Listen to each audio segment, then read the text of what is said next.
നിറഞ്ഞ വാത്സല്യം, അത് ധാരാളം വർഷം അവരുടെ വർഷം തന്നെയാണ്. അത് നമ്മളിൽ ഓരോരുത്തരിലും വീണതാണ്. നമുക്കൊക്കെ ഇവിടെ കുറച്ച് സമയങ്ങളിൽ അമ്മയുടെ അടുത്തിരുന്ന് ഭാഗവതം കേൾക്കാനുള്ള ഒരു സന്ദർഭം ഉണ്ടാക്കി തന്നിട്ടുണ്ട്. അമ്മയെ സംബന്ധിച്ചിടത്തോളം നമ്മുടെയൊക്കെ സാധാരണ അമ്മമാരുടെ ചുമതല എന്താ? നഴ്സറിയിലൊക്കെ പഠിക്കുന്ന കുട്ടികളെയൊക്കെ ഒരു ദിവസം കൊണ്ടയാക്കും. എനിക്കിപ്പോൾ പോകണം അമ്മയെ കാണാൻ എന്ന് പറഞ്ഞ് ടീച്ചർമാരടുത്ത് വാശി പിടിക്കും. ടീച്ചർമാരെങ്ങനെയെങ്കിലും പിടിച്ചിരുത്തും. പിറ്റേ ദിവസം പോകാൻ കൂട്ടാക്കില്ല. ചിലപ്പോൾ അമ്മ വടിയെടുക്കും. ഇങ്ങനെയൊക്കെ കൊണ്ടുപോയി ആക്കിയിട്ടുണ്ടെങ്കിൽ അതിൽ നിന്നും ഒരു ഗുണമുണ്ട് എന്നുള്ളത് അമ്മയ്ക്കറിയാം. പക്ഷെ കുട്ടികൾക്കത് അറിയാറില്ല. അവര് കുറച്ചു കാലം കഴിയുമ്പോഴേ അവർ അതിന്റെ ഗുണം എന്താണെന്ന് മനസ്സിലാവും. ഇതുപോലെ നമ്മുടെ ഓരോരുത്തരെയും നഴ്സറി ക്ലാസ്സിലേക്ക് തള്ളിവിട്ടിട്ടുള്ളതായ ഓരോ അമ്മമാരും ഇന്ന് ചാലിക്കര അമ്മയായി മാറുകയാണ്. കാരണം അവരൊക്കെ നമ്മളെ എത്ര കണ്ട് ഇതിനു വേണ്ടി പ്രേരിപ്പിച്ചിട്ടുണ്ടെന്ന് നമുക്കറിയില്ല. പക്ഷെ നമ്മൾ ഇന്ന് അത് അനുഭവിക്കും. ഒരു ദുഃഖം മാത്രമേ ഉള്ളൂ. നമ്മളുടെ കുട്ടികൾക്ക് ഇത് പറഞ്ഞു കൊടുക്കാനോ അതല്ലെങ്കിൽ അത് വേണ്ട തരത്തിൽ മനസ്സിലാക്കി കൊടുക്കാനോ നമ്മളെ കൊണ്ട് സാധിക്കുന്നില്ല. അതെന്തേ? നമ്മൾ പറയും ജനറേഷൻ ഗ്യാപ്പ് എന്നൊക്കെ പറയും. അതൊന്നുമല്ല, നമ്മുടെ പയ്യന്മാരാണ്. നമുക്ക് കിട്ടിയിട്ടുള്ള സ്വാർത്ഥം നമ്മളിത് ഉപയോഗിക്കാം. ഒരാളും കൊടുക്കാതെ, കുട്ടികൾക്ക് പോലും കൊടുക്കാതെ ഉപയോഗിക്കാം. പൂച്ചകളൊക്കെ സാധാരണ കുട്ടികളൊക്കെ ഉണ്ടെന്നുണ്ടെങ്കിൽ എന്തെങ്കിലും പുറത്ത് പാത്രം പിടിച്ചുകൊണ്ടുവന്ന് ഇവിടെ വന്നിട്ട് കുട്ടികളെ വിളിച്ച് വെച്ചാൽ ഈ സാധനം പങ്കുവെച്ച് കൊടുക്കാൻ വേണ്ടിയിട്ട് അവർക്ക് പോലും അറിയാം. അവർക്ക് നിന്നിന്റെ മാത്രമേ ബന്ധപ്പെട്ട കാര്യം മാത്രമേ ഉള്ളൂന്നുണ്ടെങ്കിൽ അതുപോലും അറിയാം കുട്ടികൾക്ക് പങ്കുവെച്ചു കൊടുക്കുന്നത് എന്താണ് അവർക്ക് ആവശ്യമുള്ളത് അതാണ്. ഇവിടെ ഋഷഭദേവന്റെ ഉപദേശത്തില് ഋഷഭദേവൻ അടിച്ചു തന്നെ പറയുന്നത് ഓരോ അമ്മമാരാവുന്നത് ഭഗവാനിലേക്ക് ആ കുട്ടികളെ തിരിച്ചുവിടുമ്പോഴാണ്, ഭഗവാനിലേക്ക് എത്തിക്കുമ്പോഴാണ്. നമ്മൾ രാവിലെ കണ്ടിട്ടുള്ളതായിട്ടുള്ള കപിലോപദേശത്തിനും അമ്മയോട് പറഞ്ഞു, അമ്മേ ഓരോരുത്തരെയും ഭഗവാനിലേക്ക് എത്തിക്കുക എന്നുള്ളത് ഓരോ അമ്മമാരുടെയും കടമയാണ് എന്നുള്ളതുകൊണ്ടും ഇപ്പോ അമ്മ ചോദിച്ചിട്ടുള്ളതിന് ഉത്തരമായിട്ട് ഞാൻ പറയുന്നതും അദുഃഖം അസുഖം സമം ചേരായ നമ്മൾ ഈ വിഷയങ്ങളിലുള്ള ആ ബന്ധത്തെ ഉപേക്ഷിച്ച് എന്താണോ അതിന്റെ ഗുണം എന്നുള്ളത് മനസ്സിലാക്കിയിട്ട് ആ ഗുണത്തിന്റെ പിന്നാലെ ഓടിപ്പോകുന്ന മനസ്സിനെ ആ ഗുണം വേണ്ടത് ഭഗവാനിലേക്കാണ്. രഥംവാ ആ മുക്തിമാർഗത്തിലേക്ക് നയിക്കുമ്പോൾ മാത്രമാണ്. ഭാഗവതത്തിന്റെ തന്നെ ആദ്യത്തില് ഇവിടെ നമുക്ക് പറഞ്ഞതായിട്ടുള്ള ആ ഉപദേശം എന്താണ്? ജീവസ്യ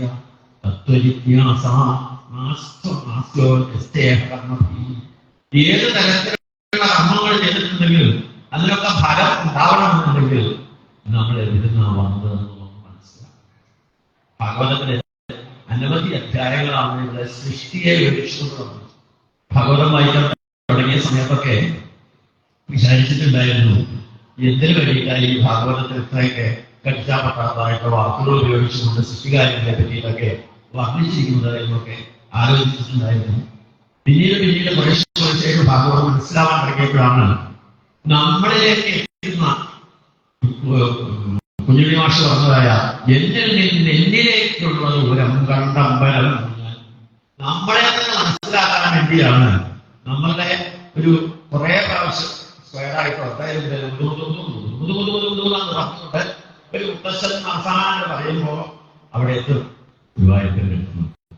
ആരാണ് നമ്മുടെ മുത്തശ്ശൻ വെച്ച് കഴിഞ്ഞിട്ടുണ്ടെങ്കിൽ ആ ഗുരുവായൂരത്തിൽ നിന്നാണ്, ആ വിരാട് സ്വരൂപമായിട്ടുള്ള വിഷ്ണുവിൽ നിന്നാണ് ഈ കാണുന്ന സൃഷ്ടികൾ മുഴുവൻ വന്നിട്ടുള്ളത് എന്ന് നമുക്ക് മനസ്സിലാക്കി തരുന്ന ഭാഗമാണ് ഇവിടെ ചതുർത്ഥ സ്കന്ധത്തില് വരെ പറഞ്ഞിട്ടുള്ളതായ, അതായത് വിദിന മൈത്രേയ സംവാദത്തില് 60 അധ്യായങ്ങളിലൂടെ പറഞ്ഞിട്ടുള്ളതിന് ഭൂരിഭാഗവും അതിൽ അമ്മയ്ക്ക് കൊടുത്തിട്ടുള്ള ഉപദേശത്തിലും പറഞ്ഞിട്ടുള്ളത്, അവസാനം പറഞ്ഞിട്ടുള്ളത് എന്താണ്?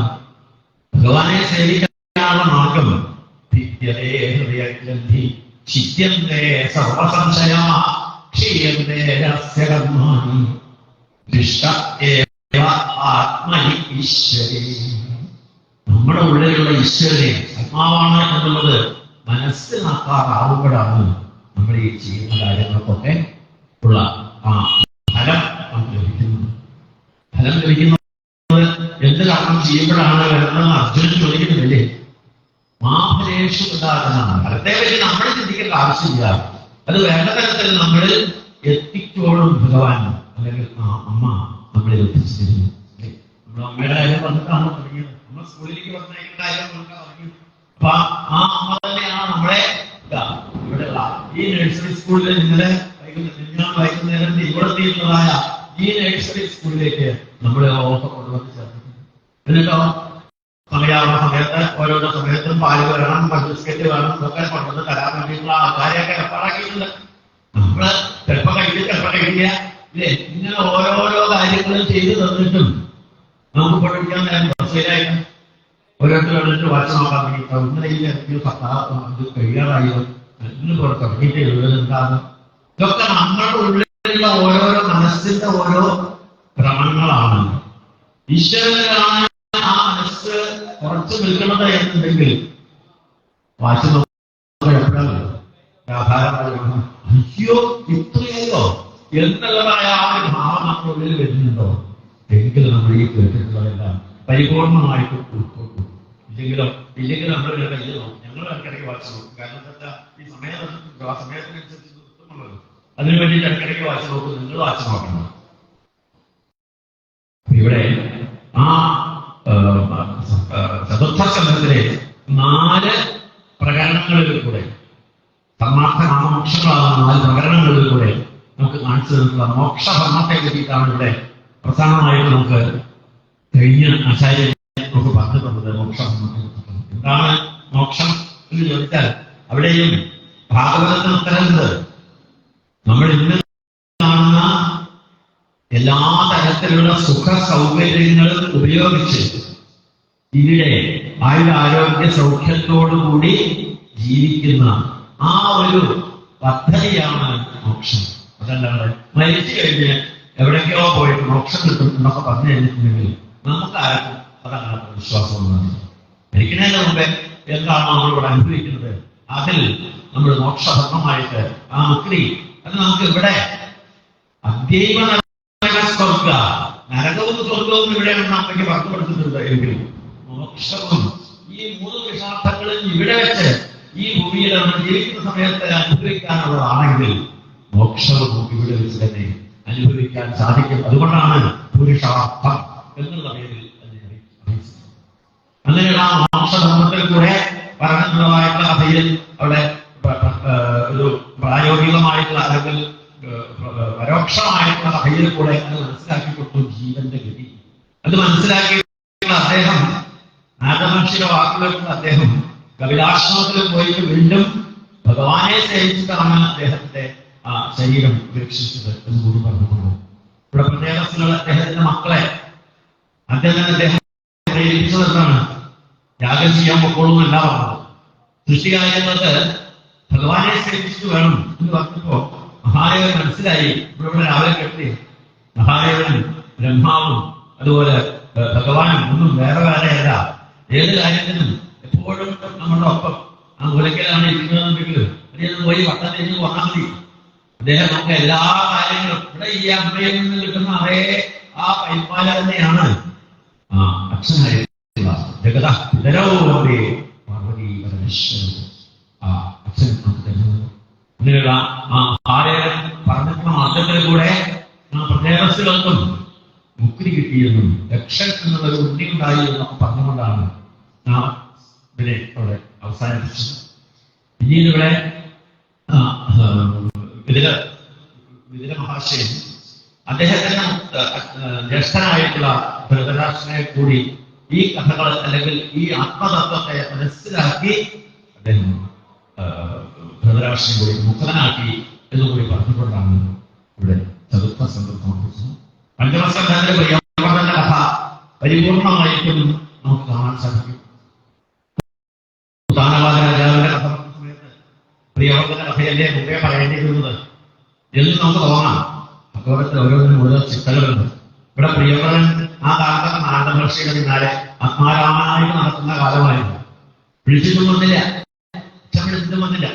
അവസാനം സ്വയംഭവനും മുത്തച്ഛനായിട്ടുള്ള അച്ഛനായിട്ടുള്ള ബ്രഹ്മാവിന്റെ അടുത്ത് പോയി പറഞ്ഞു, അങ്ങനെ ചെയ്യാൻ പറ്റില്ല, ഇവിടെ രാജ്യം ഭരിക്കാൻ ആളില്ലാണ്ടായി കഴിഞ്ഞ് ശരിയാക്കില്ല, അതുകൊണ്ട് ആ ഉണ്ണിയെ എങ്ങനെയെങ്കിലും അവർ പറഞ്ഞ് നേരേക്ക് തരണം. കാരണം ബ്രഹ്മാവ് അങ്ങനെ നാരദ മഹർഷിയെ കൊണ്ട് സമയിപ്പിക്കാം എന്നുള്ള ഭാവത്തോട് കൂടിയിട്ട് നാരദ മഹർഷിയോട് പറഞ്ഞ് നാരദ മഹർഷി പറഞ്ഞു കൊടുത്തു, ഉണ്ണി സന്യാസവൃത്തി അല്ലെങ്കിൽ ആത്മാരാമനായിട്ടുള്ള പരിപ്രാജക വൃത്തിയെ സംബന്ധിച്ചിടത്തോളം അതിനൊക്കെ ഓരോരോ സമയമുണ്ട്. അത് ഗൃഹസ്ഥ ജീവിതത്തിൽ സാധിക്കും. അതുകൊണ്ട് ഗൃഹസ്ഥ ജീവിതത്തിലേക്ക് മടങ്ങിപ്പോക്കോളൂ. ഏറ്റവും കൂടുതൽ സുഖവും സൗകര്യവും ഭഗവാനെ സേവിക്കാനുള്ളത് ഗൃഹസ്ഥ ജീവിതത്തിലാണ്. അതുകൊണ്ട് ആ ഗൃഹസ്ഥ ജീവിതത്തിലേക്ക് തിരിച്ചു പോയിക്കോളൂ എന്നാണ് പറഞ്ഞു വരുന്ന സമയത്ത് ഇവിടെ അദ്ദേഹത്തിന്റെ ആ ജീവിതത്തെ പറയാൻ ആരംഭിച്ചത് ഇവിടെ ശിശുപരിഷയ്ക്ക് ശ്ലോകങ്ങളിലൂടെ ഒന്നും പറ്റില്ല. പ്രത്യേകിച്ച് ഈ പ്രിയവർദ്ധന്റെ ചരിത്രം പറയുന്ന സമയത്താണ് ഭൂഗോളത്തെ പറ്റിയിട്ട് പറഞ്ഞത്. അപ്പൊ ഭൂഗോളം അതിന്റെ അതിർത്തി മാനം തുടങ്ങിയിട്ടുള്ളതൊക്കെ നിശ്ചയിക്കണമെന്നൊക്കെ അതിൽ നിന്നും നമുക്ക് ശ്ലോകം മാലിന്യ കൃത്യമായിട്ടുള്ള അക്ഷരങ്ങൾ പോരാ എന്ന് തോന്നി. അതുകൊണ്ടാണ് പഞ്ചസ്കന്ധത്തിൽ ഗദ്യപ്രവാഹം പഞ്ചാരപ്പായസം ഉണ്ണം പിന്നെ പഞ്ചാരപ്പായസമാണ് എന്നാണ് വാഴമൂന്നും ഗുരുനാഥൻ പറഞ്ഞിട്ടുള്ളത്. ആലോചിച്ചു നോക്കുമ്പോൾ ഭാഗവതത്തില് ഈ പഞ്ചമസ്കന്ധം എന്നുള്ളത് ഇല്ലായിരുന്നു എന്ന് വിചാരിക്കും. എന്നാൽ ഇന്ന് കാണുന്ന ആചാര്യന്മാരിൽ ഒരു 50% ആചാര്യന്മാരും കൂടി കൂടിയിട്ടുണ്ടാവും. അതെ അല്ലെ, പഞ്ചമസ്കന്ധം വായിച്ച് കഷ്ടിച്ചതൊന്നും മെരുക്കിയെടുക്കുക എന്ന് പറഞ്ഞിട്ടുണ്ടെങ്കിൽ അത്ര എളുപ്പമുള്ള സംഗതിയാണെന്നൊന്നും വിചാരിക്കണം. അങ്ങനെ പറയാൻ എളുപ്പമാണ്, പഞ്ചമസ്കന്ധം വായിക്കാൻ എളുപ്പമാണ്, പഞ്ചാരപ്പായസമാണെന്ന് പറയും. പക്ഷെ അതങ്ങനെ വേണ്ട തരത്തിലാവുക എന്നുള്ളത് ഒത്തിരി ബുദ്ധിമുട്ടുകളാണ് എന്നാണ്. പക്ഷെ എന്നാൽ പഞ്ചമസ്കന്ധത്തിലും ഏറ്റവും കൂടുതൽ ഭംഗിയായിട്ട് വായിച്ചിട്ടുണ്ടായിരുന്ന ഒരു മഹത് വ്യക്തി പറയാം. അതുപോലെ ഗുരുവായൂർദാസ സ്വാമിയുടെ ശിഷ്യന്മാർക്ക് അറിയാം. അവരുടെ കൂടെയൊക്കെ എന്നും കൂടെ ഉണ്ടായിരുന്ന ആളാണ് തോട്ടം നാരായണൻ ഗോപി. ഞാനെല്ലാവർക്കും എന്റെ അച്ഛൻ. അദ്ദേഹം വായിച്ചിട്ടുണ്ടായിരുന്നത് കേട്ട് പലരും അതിനെ മാതൃകയാക്കി വായിക്കാനും കൂടിയിട്ട് തുടങ്ങിയിട്ടുണ്ട് എന്നുള്ളത് കൂടിയിട്ട് വളരെ സന്തോഷകരമായിട്ടുള്ള കാര്യമാണ്. കാരണം ഒരാളെ മാതൃകയാക്കുക എന്നുള്ളത് ഇപ്പം കേശവനെ സംബന്ധിച്ചിടത്തോളം അന്ന് ഗുരുവായൂർദാസ സ്വാമിയുടെ പിന്നാലെ അന്ന് നടന്ന് ശക്തി പോലെ ഒരാളെ സാധിക്കുള്ളൂ. അത് കാരണം അത്രയും അദ്ദേഹത്തിൻ്റെതായ ചിട്ടകളോട് കൂടിയിട്ട് ഒരു ഗുരുനാഥനെ സേവിക്കാൻ സാധിച്ചു. ആ ശിഷ്യത്വം കിട്ടി എന്നുണ്ടെങ്കിൽ തീർച്ചയായിട്ടും അത് തന്നെയാണ് ജീവിതത്തിൽ പഠിക്കുന്നത്. ഇന്ന് നമ്മുടെ കുട്ടികളെ എന്തെങ്കിലും ഒന്ന് പറഞ്ഞ് മനസ്സിലാക്കണമെങ്കിൽ നമ്മളെ കൊണ്ട് സാധിക്കാറുണ്ടോ ഒന്ന് ആലോചിച്ചു നോക്കും. അവരോട് എന്തെങ്കിലും നമ്മൾ പറയുന്നതിന്റെ മുമ്പേ അവർ 100 ചോദ്യം നമ്മളോട് നോക്കും, അല്ലെങ്കിൽ 100 പ്രാവശ്യം നമ്മളെ കൊണ്ട് എന്തുകൊണ്ടാണ് നമ്മളൊക്കെ അറിയില്ല. അതുകൊണ്ടാണ് നമ്മുടെ ഉള്ളിൽ ജ്ഞാനമുണ്ട്, നമ്മുടെ ഉള്ളിൽ പറഞ്ഞു കൊടുക്കാനുള്ള ഉത്തരമുണ്ടെന്നുണ്ടെങ്കിൽ തീർച്ചയായിട്ടും നമുക്ക് ആരുടെയും കൊണ്ട് പേടിക്കേണ്ടതായിട്ടില്ല. അത് കുട്ടികളായാലും വലിയവരായാലും അവരിൽ നിന്നൊക്കെ വ്യത്യസ്തമാണ് ഞാൻ, എനിക്ക് മാത്രമേ അറിയുള്ളൂ എന്നുള്ള ആ ഒരു ഭാവം നമ്മുടെ ഉള്ളിൽ വരണമെന്നുണ്ടെങ്കിൽ ജ്ഞാനം അത്രയും ഉള്ളിൽ പ്രകാശിക്കും. അതിനുള്ള വാക്കുകളാണ് അല്ലെങ്കിൽ അതിനുള്ള കാര്യങ്ങളാണ് ഭഗവതത്തിൽ നമുക്ക് മനസ്സിലാക്കുന്നത്. പ്രിയപ്പെട്ട ചരിത്രം പറഞ്ഞ സമയത്ത് അദ്ദേഹം ആത്മാരാമനായിരുന്നു എങ്കിലും അച്ഛന്റെ വാക്കുകളെ നാരായണ ശിഷ്യത്വം തൽക്കാലം ഉപേക്ഷിച്ചിട്ടാണ് ഇവിടെ ചക്രവർത്തിയായിട്ട് അധികാരമേറ്റത്. വിവാഹം കഴിക്കുന്നില്ല എന്ന് പറഞ്ഞാണ് അദ്ദേഹം 2 വിവാഹം കഴിച്ചു വന്നു. അതിൽ ഒന്നിന് 10 കുട്ടികളുണ്ടായി, മറ്റൊരു 3 കുട്ടികളുണ്ടായി. ഇങ്ങനെ ഗംഭീരമായിട്ടുള്ള അദ്ദേഹത്തിന്റെ ഗൃഹസ്ഥ ജീവിതം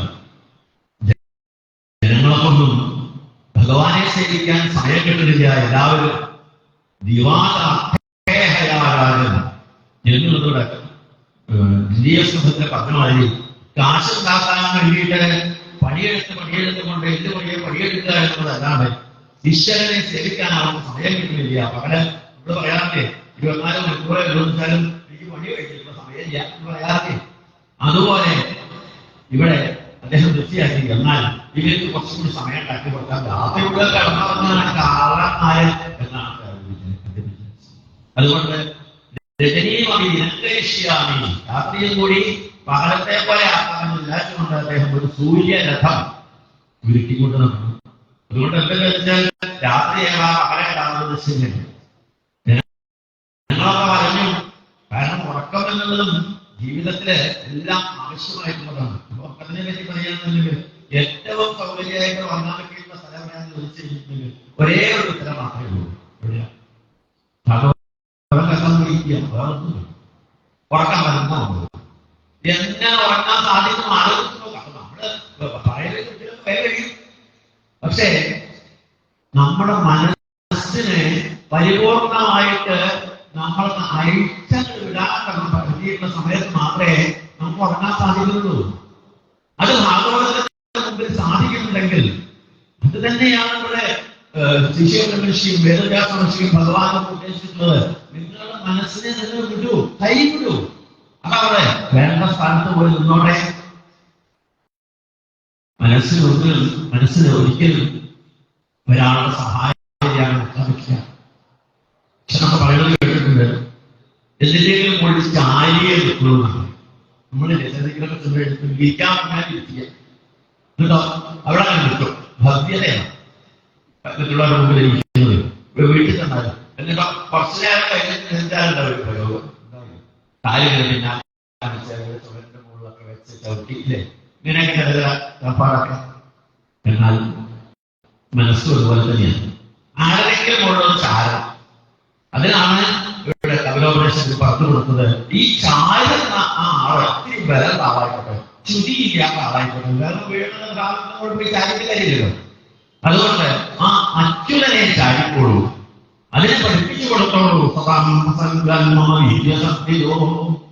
സത്തുക്കളുടെ പ്രസംഗങ്ങള്, അവരുമായിട്ടുള്ള ആ സത്സംഗം, അതിൽ മനസ്സിനെ ഒന്ന് പ്രേരിപ്പിച്ചു കഴിഞ്ഞാൽ എന്ന് പറയുമ്പോൾ ഇവിടെ പ്രിയവരൻ വിചാരിച്ചു ജനങ്ങൾക്ക് അങ്ങനെയെങ്കിലും ഭഗവാനെ സേവിക്കാൻ സമയം കിട്ടരുത്. നോക്കുമ്പോൾ ജനങ്ങൾക്ക് ക്ഷീണമെന്ന് പറഞ്ഞപ്പോഴേക്കും അദ്ദേഹം തന്റെ ആ രഥപരിക്കുന്ന പരിപാടി നിർത്തി. അപ്പോഴേക്കും ഭൂമി 7 ഘട്ടങ്ങളായിട്ട് മാറിക്കഴിഞ്ഞിരുന്നു. അദ്ദേഹത്തിന്റെ വിവാഹം കഴിക്കുന്ന പുത്രന്മാരായിട്ടുള്ള ആത്മീയങ്ങൾ നൽകിയിട്ടുള്ളതായിട്ട് 9 പുത്രന്മാര്, ഒരു പുത്രി, പിന്നെ മറ്റുള്ള 3 പേര് ഉന്നതരാധിപതികള്. ഇങ്ങനെയുള്ള അദ്ദേഹത്തിന്റെ ആ ദാമ്പത്യ ജീവിതത്തില് എല്ലാവരെയും വേണ്ടതുപോലെ അവരുടെ കുട്ടികൾക്കൊക്കെ 3 പേര് സന്യാസം സ്വീകരിച്ചു പോയി. ബാക്കിയുള്ള 7 കുട്ടികൾക്ക് ഭൂമിയെ 7ആക്കി ഭാഗിച്ച് അദ്ദേഹം ഈ 7 ഘട്ടങ്ങളിലും അധിപതിയാക്കി കൊടുത്തു. ഇങ്ങനെ വളരെ ഗംഭീരമായിട്ടുള്ള ജീവിതശൈലി നയിച്ച് അദ്ദേഹം ഭഗവാനിൽ എത്തിച്ചേർന്നിട്ടുള്ള ചരിത്രമാണ് ചരിത്രമാണ്. എന്നാൽ അദ്ദേഹത്തിന്റെ പുത്രനായിട്ടുള്ള ആത്മീയൻ, മുഖപുത്രനായിട്ടുള്ള ആത്മീയൻ, അദ്ദേഹത്തിന് തോന്നി ഭഗവാനെ സേവിക്കുക എന്നുള്ളത് വളരെ ശ്രേഷ്ഠതയാണെന്നും അച്ഛനത് കാണിച്ചു തന്നതാണെന്നും അച്ഛന്റെ മാർഗത്തിലൂടെ തന്നെ വിവാഹം കഴിക്കുന്നത് ഭഗവാനെ സേവിച്ചുകൊണ്ടാവാം എന്ന് വിചാരിച്ചുകൊണ്ട് ചെറുതായിട്ടൊരു വീടിന്റെ കള്ളത്തരം കൂടി ഉണ്ടായിരുന്നു. അച്ഛന്റെ മക്കൾ എന്ന് പറഞ്ഞാൽ അച്ഛൻ ചെയ്യുന്ന മാതിരിയുള്ള കാര്യങ്ങളൊക്കെ ചെയ്യാൻ വേണ്ടി പുറപ്പെടുന്നു മാത്രമേ ഉള്ളൂ. പക്ഷെ അവർക്കൊന്ന് മുഴുവനായിട്ട് അതിൽ നിന്നും ചിലപ്പോ ഗുണം കിട്ടിയിട്ടുണ്ടാവില്ല. അത് പ്രായോഗികമായിട്ട് കിട്ടിയാലേ ഉണ്ടാവുള്ളൂ. മഹാഭാരതത്തിൽ നോക്കിയാൽ കാണാം, ദ്രോണൻ തന്റെ ശിഷ്യനായിട്ടുള്ള അർജുനന് വേണ്ട തരത്തിലുള്ള വിദ്യകളെല്ലാം പറഞ്ഞു കൊടുത്തു. പക്ഷേ മകനായിട്ടുള്ള അശ്വത്ഥാമന് മുഴുവനാക്കാൻ സാധിച്ചു. ഇതിനൊക്കെ പല ഉദാഹരണങ്ങളും ഭാഗവതത്തിൽ നോക്കിയാൽ കാണും. ഇവിടെ ലേശ കള്ളത്തരത്തോട് കൂടിയിട്ടാണ് അദ്ദേഹം തപസ് ചെയ്തത്. അത് മനസ്സിലാക്കിയതായ ബ്രഹ്മാവ് തന്റെ സദസ്സിൽ പാടുന്നതായിട്ടുള്ള പൂർവശക്തി എന്നതായിട്ടുള്ള അക്ഷരത്തിനെ അദ്ദേഹത്തിന്റെ നല്ല തപസ്സാണ് കള്ളനാണോ നമ്മൾ അറിയാൻ വേണ്ടി ഇവിടെ വന്നപ്പോഴല്ലേ അദ്ദേഹത്തിന് മനസ്സിലായത് ആ പൂർവ്വജറ്റിയെ കണ്ടതോടും കൂടിയിട്ട് അദ്ദേഹത്തിന്റെ തടസ്സത്തെ നിർത്തി. പൂർവ്വജറ്റിയുടെ പിന്നാലെ എത്ര രസമായിട്ടാണ് ഭാഗവതത്തില് ഇങ്ങനെയൊക്കെ സാധിക്കോ ശിശുബ്രഹ്മർഷിക്ക് എന്ന് നമുക്ക് തോന്നും. കാരണം എന്താ ഉത്പ്രേക്ഷയും പൂർണ്ണതയൊക്കെ വർണ്ണിച്ചിട്ടുള്ളത് മുനികുമാരനായിട്ടൊക്കെയാണ് ഇതില് വർണ്ണിച്ചിട്ടുള്ളത്. ഇങ്ങനെ ഓരോരോ തരത്തിലും ആ കുട്ടിയുടെ സൗന്ദര്യത്തെ പറ്റിയിട്ട് അതും താത്വികമായിട്ടുള്ള ഭാവത്തിലൂടെ വർണ്ണിച്ചിട്ടുള്ളതായിട്ടുള്ള ഓരോ ശ്ലോകങ്ങളും ഇവിടെ നമുക്ക് കാണാം. എന്താ ഇതിന്റെയൊക്കെ പിന്നിലുള്ളത്? നമ്മുടെ ഉള്ളിൽ ഇവിടെ അദ്ദേഹം വിചാരിച്ചത് തന്നെ ഈ പൂർവ്വശക്തി എന്ന് പറഞ്ഞിട്ട് ഈ അക്ഷരസ് ഭഗവാൻ തന്നെ എനിക്ക് നേരിട്ട് വിവാഹം കഴിക്കാൻ വേണ്ടി അയച്ചതെന്നാണ് അദ്ദേഹത്തിന്റെ ഉള്ളിൽ ഉറച്ചു വിശ്വസിച്ചത്. അതോടുകൂടി എന്താണെന്ന് വെച്ചാൽ അവരോട് പ്രേമാഭ്യർത്ഥന നടത്തിയില്ല, അതൊരു തപസ്. പിന്നെ എന്തായെന്ന് വെച്ച് കഴിഞ്ഞാൽ അദ്ദേഹത്തിന് കുട്ടികളെ ആയിട്ട് അദ്ദേഹം കുറെ കാലം കഴിച്ചുകൂടി. അത് കഴിഞ്ഞ് അക്ഷരത്തിൽ പറഞ്ഞു കഴിയുമ്പോൾ സ്വർഗത്തിൽ പോയപ്പോൾ ഇദ്ദേഹവും അവിടെ സ്വർഗത്തിൽ പോയി കുറച്ച് കാലത്ത് കഴിച്ചുകൂട്ടി. ഇങ്ങനെ അദ്ദേഹത്തിന്റെ അഗ്നിത്തന്റെ ചരിത്രത്തെ ഇവിടെ വർണ്ണിച്ചതിന് ശേഷം അദ്ദേഹത്തിന്റെ പുത്രനാണ് നാഭി. നാഭിക്ക് എല്ലാം കൊണ്ടും അദ്ദേഹത്തിന്റെ നാഭിയുടെ ജന്മം നമുക്ക് വളരെ ഗംഭീരമായിട്ട് വർണ്ണിച്ചിട്ടുണ്ട്. മാത്രമല്ല ആ നാഭിയുടെ പ്രത്യേകത എന്താണെന്ന് വെച്ച് കഴിഞ്ഞെങ്കിൽ എല്ലാവരെയും ഭക്തിയോടുകൂടി ഭഗവാനെ സേവിക്കാൻ പഠിപ്പിച്ചിട്ടുള്ളതായിട്ടുള്ള ആ പ്രിയമ്പതന്റെ തനി സ്വഭാവവും ഈ നാഭിക്ക് കിട്ടി. അതിനേക്കാൾ കുറച്ചുകൂടി ഭഗവാനെ സേവിക്കുന്നതിൽ കൂടെ രാജ്യത്തിന്റെ അഭിവൃദ്ധിയും ജനങ്ങളുടെ അഭിവൃദ്ധിയും മാത്രമല്ല എല്ലാവർക്കും രാമരാജ്യം നമ്മൾ പറയില്ലേ, അതുപോലെ ആ നാഭിയുടെ രാജ്യത്തും എല്ലാവർക്കും വളരെ സ്നേഹത്തോടും സന്തോഷത്തോടും കൂടിയിട്ട് ഭഗവാനെ സേവിച്ചുകൊണ്ട് ജീവിക്കാനുള്ളതായിട്ടുള്ള മാർഗങ്ങളൊക്കെ അദ്ദേഹം ഉണ്ടാക്കി കൊടുത്തു. ഇത്രയും നല്ലൊരു രാജാവ് അദ്ദേഹത്തിന് പ്രത്യേകമാണ് കുട്ടികളുണ്ടായിരുന്നു. പക്ഷെ എന്നാൽ അദ്ദേഹത്തിന് വേണമെന്ന ഒട്ടും മോഹമുണ്ടായിരുന്നു. ജീവിതത്തിൽ എത്ര ആൾക്കാരുടെ കുട്ടികളില്ലാത്തത്? എല്ലാവർക്കും കുട്ടികളുണ്ടായിക്കൊള്ളുന്നുണ്ടല്ലോ. കുട്ടികളിലേക്ക് ആ ഇല്ലാത്ത തരത്തിൽ ഭഗവാനെ സേവിക്കണം. ഉണ്ടെങ്കിൽ ആ കുട്ടികളോടുകൂടി ഭഗവാനെ സേവിക്കണം. ഭഗവാനെ സേവിക്കുക എന്നുള്ളത് ആയിരിക്കണം നമ്മുടെ ഓരോരുത്തരുടെയും മോട്ടോ. അങ്ങനെയാണെങ്കിൽ നമുക്ക് ദുഃഖം ഉണ്ടാവില്ല. ഇല്ലെങ്കിൽ ഇല്ലാത്ത കാലം ഇല്ല എന്ന് പറഞ്ഞുകൊണ്ട് കഴിയും. ഉണ്ടായാലോ എങ്ങനെ ആയാലോ അതുകൊണ്ട് കുട്ടികളുണ്ടായി. അത് രണ്ടോ വഴിക്കാണെങ്കിൽ ദുഃഖത്തെ ആലോചിച്ച് നോക്കും. ഇല്ലാത്ത ദുഃഖങ്ങൾ ഉണ്ടായില്ല. അതൊക്കെ വേണ്ട തരത്തിൽ നമുക്ക് പറഞ്ഞു തരുന്നുണ്ട് ഭഗവത്. ഇവിടെ നാഭിക്ക് കുട്ടികളുണ്ടാവാനുള്ള മോഹം ആർക്കുണ്ടായത്? ജനങ്ങൾക്കുണ്ടായത്. നമ്മുടെ രാജാവിന് ഇത്രയും നമ്മളെ ഭംഗിയായിട്ട് ഭരിച്ചുകൊണ്ടിരിക്കുന്ന രാജാവിന് കുട്ടികളില്ലാത്ത നമ്മൾക്ക് രാജ്യമാണമായി കൂടി. അതുകൊണ്ട് ഇദ്ദേഹത്തെ കൊണ്ട് ഒരു യാഗം ചെയ്യിപ്പിക്കാം. കുട്ടികളെല്ലാവരും കുട്ടിയാക്കി ഇദ്ദേഹം കൊണ്ട് ഗംഭീരമായിട്ട് ഒരു യാഗം ചെയ്യിപ്പിച്ചു. പ്രകാശി യാഗം ചെയ്യിപ്പിച്ചു. അതിൽ അദ്ദേഹത്തിന് യാഗത്തെ കുട്ടികളുടെ വാക്കുകളൊക്കെ കേട്ടുകഴിഞ്ഞ സമയത്ത് ഭഗവാൻ തോന്നി ഏതായാലും ഇത്രയും ഭക്തനായിട്ടുള്ള നാഭിയുടെ മുമ്പിൽ നേരിട്ട് ചെന്നാണ് ചോദിക്കാം എന്താ അങ്ങയുടെ ആഗ്രഹം. ഉത്ര ഭഗവാന്റെ വാത്സല്യം അവിടെ ചെന്ന് നാഭിയോട് ചോദിക്കാൻ ഭഗവാൻ തുടങ്ങുന്നതിന് മുമ്പേ അവിടെ കുടിയപ്പോഴായിട്ടുള്ള മുക്തികളാണ് ഭഗവാൻ ചോദിച്ചത്. എന്തേ നാഭിയോട് ചോദിക്കാത്തത്? അതോ നാഭിക്കറിയാം ഭഗവാനോട് ഒന്നും ചോദിക്കേണ്ട ആവശ്യമില്ല. നമുക്കല്ലേ അറിയുള്ളൂ. ഭഗവാനടുത്ത് പോയി കഴിഞ്ഞിട്ടുണ്ടെങ്കിൽ ആരോഗ്യ ചോദിക്കും ലിസ്റ്റ് ചെയ്തിട്ടുള്ള ആരെങ്കിലും ഭഗവാനടുത്താണ് പോയി കഴിഞ്ഞിട്ടുണ്ടെങ്കിൽ തുടങ്ങി എനിക്ക് അത് കാണും ഇത് പറഞ്ഞുകൊണ്ട് ചെറിയ കാര്യങ്ങൾക്ക് വേണ്ടിയിട്ടുള്ള ലിസ്റ്റ് കൊടുത്തിട്ട് വേണ്ടാണെന്ന് പറയുന്നില്ല. പക്ഷേ നമ്മൾക്ക് എന്താണ് വേണ്ടത് എന്നുള്ളത് വിധിത്വാ ശൈത്യം നമ്മുടെ ഉള്ളിൽ എന്താണ് ഉള്ളത് എന്നത് അറിയുന്ന ഒരേ ഒരാള് അത് ഈശ്വരൻ മാത്രമേ ഉള്ളൂ. അതുകൊണ്ട് നാഭിയൊന്നും കിട്ടിയില്ല. സൗന്ദര്യമൊക്കെ സുന്ദരം ഇപ്പഴേ ഭഗവാനെ കാണുന്നുള്ളൂ. അതുകൊണ്ട് ഭഗവാന്റെ സൗന്ദര്യം ഞാൻ ആസ്വദിക്കട്ടെ. മധുരം മധുരം മധുരം മധുരം ഇങ്ങനെയുള്ള ആ മധുരം ആസ്വദിച്ചുകൊണ്ട് നിൽക്കുമ്പോ ഭഗവാന് പക്ഷേ വേഗം തന്റെ അവതാരം അല്ലെങ്കിൽ മുമ്പിൽ നിന്ന് വേഗം അപ്രത്യക്ഷമാവും. മനുഷ്യർക്കറിയാം. അതുകൊണ്ട് പറഞ്ഞു ഞങ്ങളുടെ രാജാവിന് ആവശ്യം എന്താ ആവശ്യം പറയൂ, നിങ്ങളെങ്കിലും പറയൂ. അതേപോലെ എന്തേ ഞാൻ അത്ര വിചാരിച്ചാണ് പറഞ്ഞത്. എന്താണ് അല്ല ഉണ്ണി ഉണ്ടാവണമെന്നാണല്ലോ ഈ പുത്രകാമേശ്വരി കാര്യത്തിൽ ഉണ്ടാവുക. എന്നെ പോലെ ഉണ്ണി ഉണ്ടാവണമെന്നത് പുത്രകാമേശ്വരി ആരെങ്കിലും ഇതുവരെ അനുസരിച്ചിട്ടുണ്ടോ? നിങ്ങൾക്കൊക്കെ അറിയുകയും ചെയ്യാം. കാരണം ഞാൻ ഏകനാണ്, എന്നെ പോലെ വേറെ ആളില്ല, ഇനി ഉണ്ടാവാനും പോകുന്നില്ല. അഹമേവ ആസമേവ, ഞാൻ മാത്രമേ ഉണ്ടായിട്ടുള്ളൂ. അപ്പൊ അത് നിങ്ങൾക്ക് അറിയുകയും ചെയ്യാം. എന്നിട്ട് നിങ്ങൾ എന്നെ പോലെ പറഞ്ഞിട്ടുണ്ട്, ഞാൻ തന്നെ വരണമെന്നല്ലേ അതിന്റെ ദ്രവ്യം. അവര് സംശയത്തോടാണ് പറഞ്ഞത്, ഭഗവാനെ ഞങ്ങൾക്ക് അതന്നെയാണോ?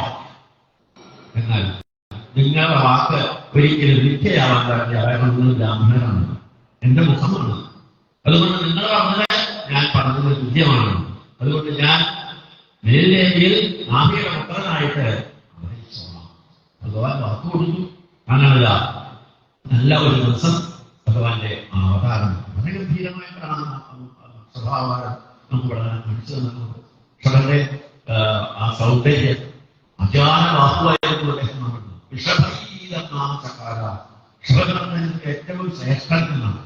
ഈ ശ്രേഷ്ഠനായുള്ള അദ്ദേഹത്തിന്റെ ആ രാജ്യഭാരം ഇവിടെ വളരെ ഗംഭീരമായിട്ട് പറയുന്നത്, പ്രതികളെയൊക്കെ തന്റെ മക്കളെ പോലെ അദ്ദേഹം വളർത്തിയിരിക്കുന്നു. അവർക്ക് എന്ത് വേണമെന്നുണ്ടെങ്കിൽ മക്കളൊക്കെ എങ്ങനെയാണ് അച്ഛൻ കൊടുക്കുക? ചോദിക്കുന്നതിന് മുമ്പേ വിട്ടു കൊടുക്കുമോ? ഇല്ല. അതെന്താണ് ആവശ്യം, ഇങ്ങനെയാണ് എന്നുള്ളതൊക്കെ ചോദിച്ച് മനസ്സിലാക്കിയതിന് ശേഷം മാത്രമേ അച്ഛൻ വേണ്ട കാര്യങ്ങൾ ചെയ്തു കൊടുക്കാറുള്ളൂ. അതുപോലെ ഇദ്ദേഹവും അത് അറിഞ്ഞ് വേണ്ടതുപോലെ ചെയ്തു കൊടുക്കുന്നതിന് കേന്ദ്രമായിരുന്നു. ഇപ്പോഴാണ് ചില കൃഷിക്കാരൊക്കെ ചില ഉത്തരവ് ഈ മഴ പെയ്യുന്നതൊക്കെ. ഇപ്പൊ നമ്മുടെ അവിടെയൊക്കെ കർണമാസത്തിൽ മഴയേ ഉള്ളൂ. എന്നാൽ 1 മാസം മഴയില്ലാതെ എത്ര 4 വേനൽ ഇറക്കി വെച്ചുകൊണ്ടും AC കൂടി ഇട്ടാണ് നമ്മൾ കേട്ടോ. അപ്പൊ വേണ്ട സമയത്ത് വേണ്ടതുപോലെ മഴ പെയ്യിക്കാന്ന് പറഞ്ഞിട്ടുണ്ടെങ്കിൽ ബുദ്ധിമുട്ടൊന്നും അല്ലേ? ഏത് സയൻസ് കണ്ടുപിടിച്ചിട്ടുണ്ടെങ്കിലും പ്രകൃതിയോടൊന്നും നമ്മുടെ മത്സരിക്കാൻ പറ്റിയ പറ്റില്ല. പ്രകൃതിയിൽ നിന്നുണ്ടാവുന്ന ഓരോന്നും പ്രകൃതി ദത്തമായിട്ട് അമ്മയുടെ അമിഞ്ഞപ്പാൽ പോലെ നമുക്ക് കണ്ടില്ലേ? ഇവിടെ ഒരു രാജാവിന്റെ കഥ പറഞ്ഞു. അതാണ് മഹാരാജാവ്. അദ്ദേഹം ഭൂമിദേവിയെ തന്റെ മകളെ പോലെ സ്നേഹിച്ചു. എന്താ കാരണം? തന്റെ കുട്ടികൾക്ക് പാല് കൊടുത്തിട്ടുള്ളതായ അമ്മയാണ് ഭൂമി. പൃഥു എന്തൊക്കെ മനസ്സിൽ വിചാരിച്ചിട്ടുണ്ടോ അതൊക്കെ വയസ്സായിട്ട് കറന്നെടുക്കാൻ ഈ ഭൂമിയിലേക്ക് അനുവദിച്ചു എന്ന് പറയുമ്പോ ആ അമ്മിഞ്ഞപ്പാല് തന്നെയാണ് ഈ ഭൂമിയിലുള്ള ഓരോന്നിന്റെയും മൂലമായിട്ടുള്ളത് അല്ലേ? അത് നോക്കൂ, ഇതൊക്കെ നമ്മൾ പറയുന്ന സമയത്ത് എളുപ്പത്തിൽ മനസ്സിലാവാൻ ഒരു കാര്യമാണ്.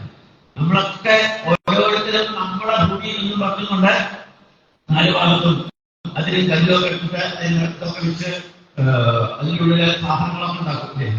വേണ്ട ഒരു പച്ചക്കറി എന്നൊക്കെ പറഞ്ഞിട്ട് പഞ്ചായത്ത് ഇറക്കി കൊടുക്കുന്നുണ്ട്. ഓണത്തിന് ഒരു പച്ചക്കറി വേണമെന്നുണ്ട്. നമ്മുടെ വീട്ടിലെ വസ്തുക്കളൊക്കെ പറഞ്ഞുകൂടിയിട്ട് വലിയ വീടൊക്കെ കുഴിച്ച് വാങ്ങുന്ന സാധനങ്ങളൊക്കെ ഇട്ട് അതിൽ വേണ്ട വയറ് സാധനങ്ങളൊക്കെ കുഴിച്ചിട്ട് കഴിഞ്ഞിട്ട് മുളച്ചു വരുന്ന സമയത്ത് വെണ്ട കുടിക്കുന്നത് വെണ്ടേനെ മുളച്ചു, പയറ് കുടിക്കുന്നത് പയറിനെ മുളച്ചു. പിന്നെ വെച്ച് കൊടുത്തതിന് വ്യത്യാസമില്ല, എടുത്തുള്ള ഭൂമിക്ക് വ്യത്യാസമില്ല, വളകൊട്ടേന് വ്യത്യാസമില്ല, ഒന്നും വ്യത്യാസമില്ല. പക്ഷേ ഈ വെണ്ടയിൽ നിന്ന് വെണ്ടയും പയറിൽ നിന്ന് പയറും കുട്ടികൾക്ക് മാറിയില്ല. ഇതേ ആളുകൾ ഇതേ സ്വീകരിച്ചിട്ടുണ്ടെങ്കിൽ അതിൽ വ്യത്യാസം ഒന്നും കൂടെ. അതാണ് അമ്മയുടെ ഓരോരുത്തർക്കും വേണ്ടതായിട്ടുള്ള ഭഗവാൻ എന്താണോ മനസ്സിൽ വിചാരിക്കുന്നത് അത് തന്നെയാണ് ഭൂമിയിൽ. ഇവിടെ മഴ പെയ്യാൻ വേണ്ട തരത്തിൽ സഹായിക്കാൻ അദ്ദേഹത്തിന് സാധിച്ചു. ഭഗവാൻ വിചാരിച്ചു വേണ്ട തരത്തിലുള്ള ആ മഴ ആയിക്കോട്ടെ എന്ന് പറഞ്ഞ് അദ്ദേഹം മഴയൊക്കെ കർഷകർക്ക് അവരുടെ വേണ്ട തരത്തിൽ മഴ പെയ്യിച്ചു. മഴ പെയ്യിച്ചു കൊടുത്തപ്പോഴല്ലേ ഈ അസൂയക്കാരെ സംബന്ധിച്ചിടത്തോളം ഇതൊക്കെ ചെയ്യുന്ന കാര്യങ്ങൾ വേണ്ട തരത്തിൽ ചെയ്യുന്നില്ല എന്നത് മറ്റുള്ളവർക്ക് തോന്നാതിരിക്കാൻ വേണ്ടിയിട്ട് ഇതിൽ അസൂയക്കാരുണ്ട്. കാരണം ഞാൻ ചെയ്യുന്ന കാര്യങ്ങൾ ഞാൻ ചെയ്യാനുള്ള വേർപാട് ചെയ്തു കഴിഞ്ഞിട്ടുണ്ടെങ്കിൽ ഇവിടെ നേരത്തെ ഒരു ഉദാഹരണം പറയാൻ കഴിയും. അരമണിക്കൂർ കൂടി പ്രഭാഷണം കേൾക്കായിരുന്നു ഒരു പ്രഭാഷണത്തിൽ കേൾക്കണ്ടായില്ലേ? നിങ്ങൾ ആ സാധനങ്ങളൊക്കെ എടുത്ത് മാറ്റാൻ കൂടി കഴിഞ്ഞിട്ടുണ്ടെങ്കിൽ എന്നൊക്കെ പറഞ്ഞില്ലേ? അതുപോലെ ഇവിടെ നമ്മൾ എന്താണോ പ്രകൃതിയിലേക്ക് വേണ്ടതുപോലെ ചെയ്യുന്നത് അത് ചെയ്യുന്ന സമയത്ത് നമുക്ക് കിട്ടുന്നതായിട്ടുള്ള ആ ആനുകൂല്യങ്ങള് അസൂയയോടുകൂടി നോക്കി വെക്കുന്ന പലരും. അതിൽ പ്രധാനപ്പെട്ട ആളാണ് ഇന്ദ്രൻ. ഇന്ദ്രനാണ് ഈ മഴ പെയ്യിക്കുന്നതിന്റെ അധികാരി എന്ന് ആവശ്യപ്പെടുന്നത്. അതുകൊണ്ട് അദ്ദേഹം വിചാരിച്ചു വൃഷഭദേവൻ വേണ്ട തരത്തിൽ മഴയ്ക്ക് പെയ്യിക്കില്ല, അതൊന്നും തനിക്ക് യാതൊരു വരികയില്ല. ഇപ്പൊ എന്താ ചെയ്യാം? അവസാനം അദ്ദേഹമായിട്ട് എതിർത്ത് നോക്കാമെന്ന് വിചാരിച്ചു. നോക്കുമ്പോ തന്നെക്കാട്ടും ബലമുള്ള ആളാണ്. അപ്പൊ പിന്നെന്താ ഭേദം? എതിർക്കല്ല നല്ലത്, ഒരു ബന്ധുത്വം എന്നുള്ളതാണ് അദ്ദേഹം പിന്നെ വിചാരിച്ചത്. അങ്ങനെയാണ് തന്റെ ആളായിട്ടുള്ള ജയന്തിയെ കൂട്ടിക്കൊണ്ടാണ് പോയത്. ഇതൊക്കെ പറഞ്ഞ ഭാഗവതത്തിൽ ഇതുപോലെ എത്ര ഒരേപോലുള്ള കഥകളുണ്ട് ആലോചിച്ചു. ഇത് സത്യഭാമയുടെ വിവാഹം ഉണ്ടായിരുന്നു.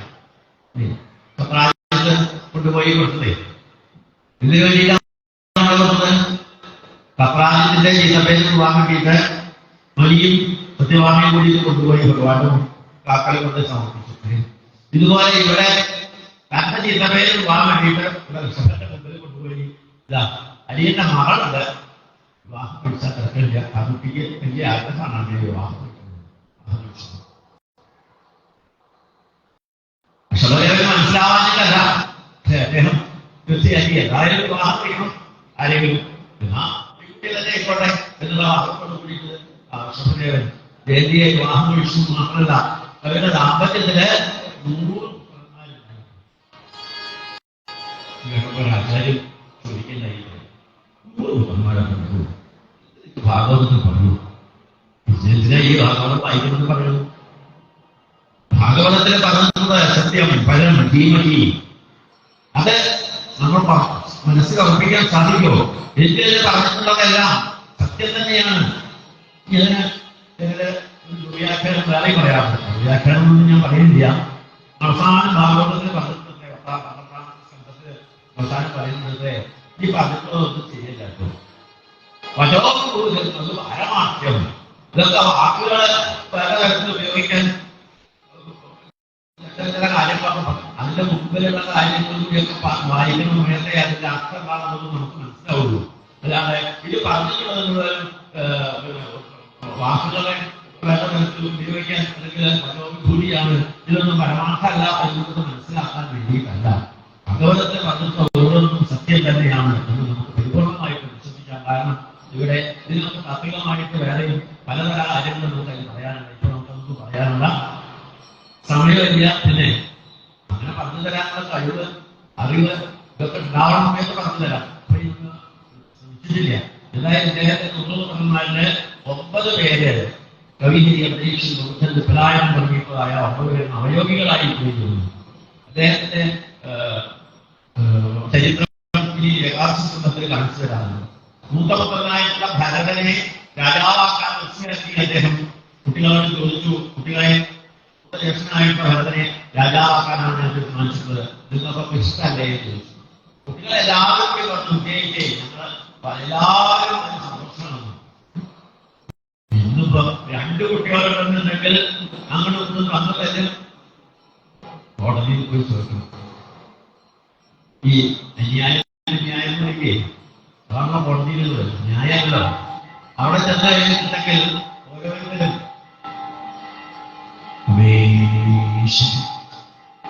എത്ര കേസുകൾ വെച്ചാൽ അതിൽ ഒരു 70% കേസുകളും അവനവന്റെ കുടുംബക്കാരെ അവരവന്റെ ജ്യേഷ്ഠാന്മാരെ പറ്റിയുള്ള കേസുകളാണ് ഇവിടെ. അത് മനസ്സിലാക്കിയിട്ടുള്ളതായിട്ട് ഋഷഭദേവൻ ഈ കുട്ടികളോട് ചോദിച്ചു കഴിഞ്ഞിട്ടുള്ളതായിട്ടുള്ള കുട്ടികളെല്ലാവരും ഒരുപോലെ ജ്യേഷ്ഠനെ സഹായിച്ചോളാം, ഞങ്ങൾക്ക് രാജ്യഭരണം വേണ്ട, ജ്യേഷ്ഠനെ ഞങ്ങൾ സഹായിച്ചോളാം എന്ന് പറയുന്ന മനസ്ഥിതി ഉണ്ടാക്കിയെന്നുണ്ടെങ്കിൽ എന്തായിരിക്കും കാരണം? അതാണ് നമ്മുടെ അടുത്ത അധ്യായത്തിൽ പറഞ്ഞത്. കാരണം ഇദ്ദേഹം വലിയ പ്രഭാഷകനായിരുന്നു.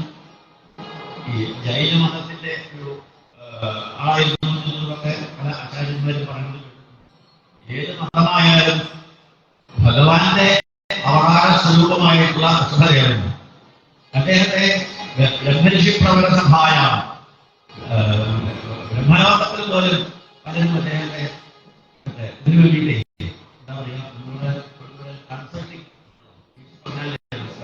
അതിനു വേണ്ടിയിട്ടൊക്കെ വിളിച്ച് വേണ്ട കാര്യങ്ങളൊക്കെ മനസ്സിലാക്കാൻ പോയിട്ടുണ്ടായിരുന്നു. അവർക്കൊക്കെ വേണ്ട തരത്തിൽ കോച്ചിങ് ക്ലാസ്സൊക്കെ കൊടുത്തിട്ടുണ്ടായിരുന്നു എന്ന് പറയുമ്പോൾ അവർക്കൊക്കെ കൊടുക്കുന്ന ആളെ മക്കള് നമ്മൾ വലിയ മാതൃകാ പെൺകുട്ടികളൊക്കെ പറഞ്ഞ അവാർഡൊക്കെ വാങ്ങിക്കൊണ്ടെങ്കിൽ അകത്ത് പോയി നോക്കി കഴിഞ്ഞിട്ടുണ്ടെങ്കിൽ ചിലപ്പോൾ കട്ടിലൊക്കെ വേറെ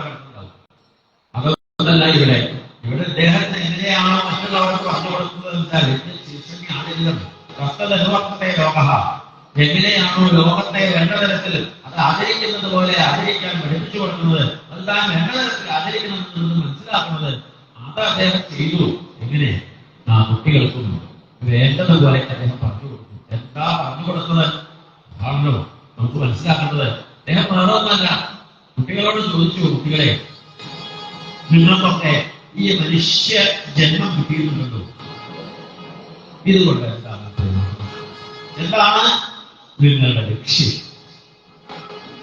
ഇന്നിപ്പോ ലക്ഷ്യം എന്താണ് എന്ന് ചോദിച്ചു കഴിഞ്ഞിട്ടുണ്ടെങ്കിൽ ഇതൊക്കെ എന്താ പറയാ, ലിക്കും പിടിച്ചുകൊണ്ട് ഞാൻ നടക്കുന്നതായിട്ടുള്ള ചാനലുകാരെ മീഡിയക്കാരൊക്കെ ഉണ്ട്. 10ാം ക്ലാസ്സിൽ റാങ്ക് കിട്ടി അല്ലെങ്കിൽ നീറ്റില് ഒക്കെ പറഞ്ഞിട്ട് ഇതൊക്കെ കിട്ടിക്കഴിഞ്ഞാൽ അവരുടെ പിന്നാലെ പിടിച്ചുകൊണ്ട് നടത്തും. ആരാവാനാണ്, എന്താവാനാണ്, എവിടെയാണ്, എങ്ങനെയാണ്, എന്തൊക്കെയാണ് എന്ന് ചോദിക്കുക. ഇതൊക്കെ കുട്ടികളെ സമാധാനം കണ്ടുപിടിച്ചിട്ടുണ്ടാവും. അവർക്ക് വായിക്കൊണ്ട് ഇതൊക്കെ പറയുന്നു. ഒരു 10 കൊല്ലം കഴിയട്ടെ എന്ന് തലേക്ക് ചാനലിൽ പോയിട്ടേ അന്ന് നീ പറഞ്ഞത് ഡോക്ടറാണ്, ഇപ്പൊ ഡോക്ടറെ ഇങ്ങനെയുള്ള അതാണോ ലക്ഷ്യം? ലക്ഷ്യം എന്ന് പറഞ്ഞു വെച്ചാൽ നമ്മുടെ ഓരോരുത്തരുടെയും ലക്ഷ്യം ഈശ്വരനാണ്. ആ ഈശ്വരനിലേക്കുള്ള ലക്ഷ്യം കാണിച്ചു കൊടുക്കുന്നവനാണ് യഥാർത്ഥത്തിൽ. അതുകൊണ്ട് അദ്ദേഹം പ്രജകളെ, അച്ഛൻ കുട്ടികളെ നോക്കുന്നത് പോലെ നോക്കിയെന്നുണ്ടെങ്കിൽ കുട്ടികളോടും വേണ്ട തരത്തിൽ ഇപ്പൊ രാവിലെ നമ്മൾ കണ്ടുന്ന അമ്മയ്ക്ക് മകൻ കൊടുത്ത ഉപദേശമാണെന്നുണ്ടെങ്കിൽ ഇവിടെ അച്ഛൻ കുട്ടികൾക്ക് കൊടുത്തിട്ടുള്ള ഉപദേശം എന്ന് പറഞ്ഞാൽ എന്തായി അർത്ഥം? അച്ഛൻ കുട്ടികളോട് പറഞ്ഞു സമയത്ത് കുറച്ച് അതിൻ്റെതായിട്ടുള്ള കാർക്കശ്യം അല്ലെങ്കിൽ അതിനൊരു കുറച്ചുകൂടിയിട്ട് ബലം അത് അമ്മയ്ക്ക് പറഞ്ഞു കൊടുക്കാൻ സൗമ്യമായിട്ട് വാത്സല്യത്തോടു കൂടിയിട്ടാണ് അമ്മയ്ക്ക് പറഞ്ഞു കൊടുക്കുന്നത്. ഇവിടെ കുറച്ച് എല്ലാവർക്കും മനസ്സിലാവാൻ തക്കവണ്ണം കുറച്ച് ബലത്തോടു കൂടിയിട്ടാണ് ഇപ്പൊ ചോദിക്കുന്നത്. നായമുണ്ടേപ്പോ ദേഹഭാജാലോകേ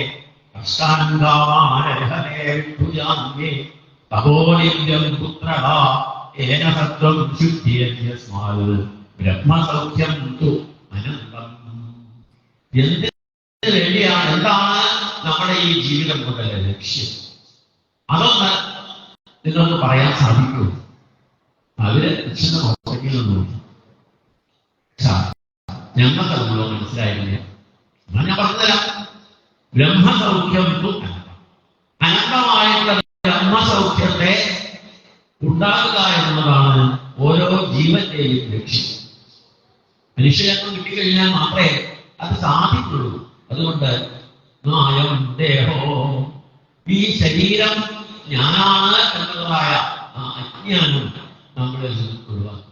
അല്ലെങ്കിൽ ഞാനാണത് ചെയ്യുന്നത് എന്നുണ്ടെങ്കിൽ ദേഹഭാജാലോകേ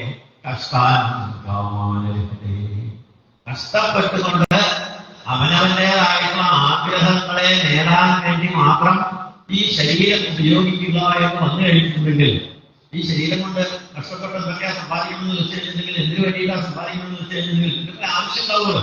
ഈ ആവശ്യങ്ങൾ എന്തൊക്കെ ആവശ്യങ്ങൾ എന്താണ്?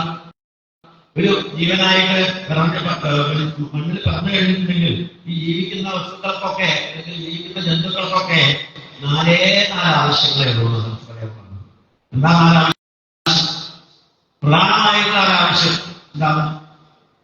ഭക്ഷണം കഴിക്കാല്ലേ? അത് വേണം. ഭക്ഷണം കഴിച്ചാൽ മാത്രം പോരാ. സമയാസമയങ്ങളിൽ ഭക്ഷണം എല്ലാവരും കിട്ടിയിട്ടില്ലെങ്കിൽ വിരോധം ചെയ്യാം.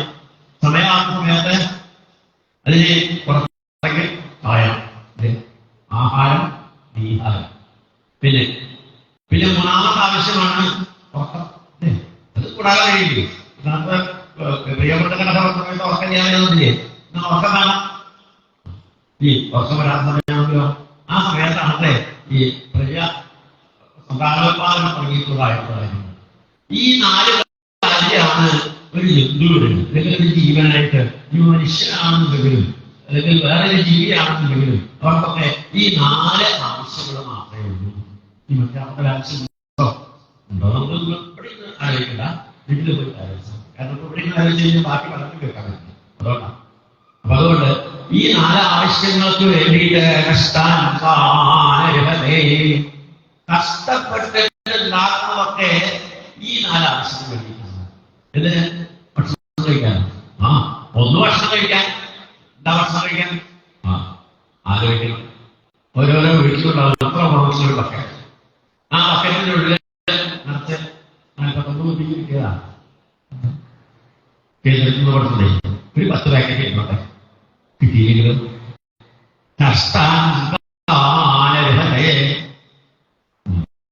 ഒന്നും സാരമില്ല. അരി വാങ്ങി യൂസ് ചെയ്യാൻ വേണമെന്നൊന്നുമില്ല. പിന്നെ അല്ലാതെ പറഞ്ഞാലോ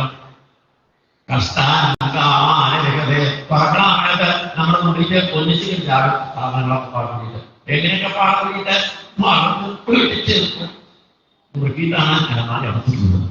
ഇത് തുറന്നു കഴിഞ്ഞ സമയത്ത് മലന്റെ പേര് കൊണ്ടത് വീഴും. തിരിച്ചു വയ്ക്കാൻ 2 ദിവസം. ആകപ്പാട് കൂടിയിട്ട് ഒരാൾക്ക് ഒരു ദിവസത്തിൽ ഒരാഴ്ച കൂട്ടാണ് ഒരു 5 വസ്ത്രം. ഈ സ്ത്രീകളാണെന്നുണ്ടെങ്കിൽ അതിൽ ഇരട്ടി കൊടുക്കുള്ളൂ 10. എത്ര കല്യാണത്തിന് പോയി എന്നുള്ളത് നോക്കിയാൽ കാണാൻ സാധ്യതയാണ്.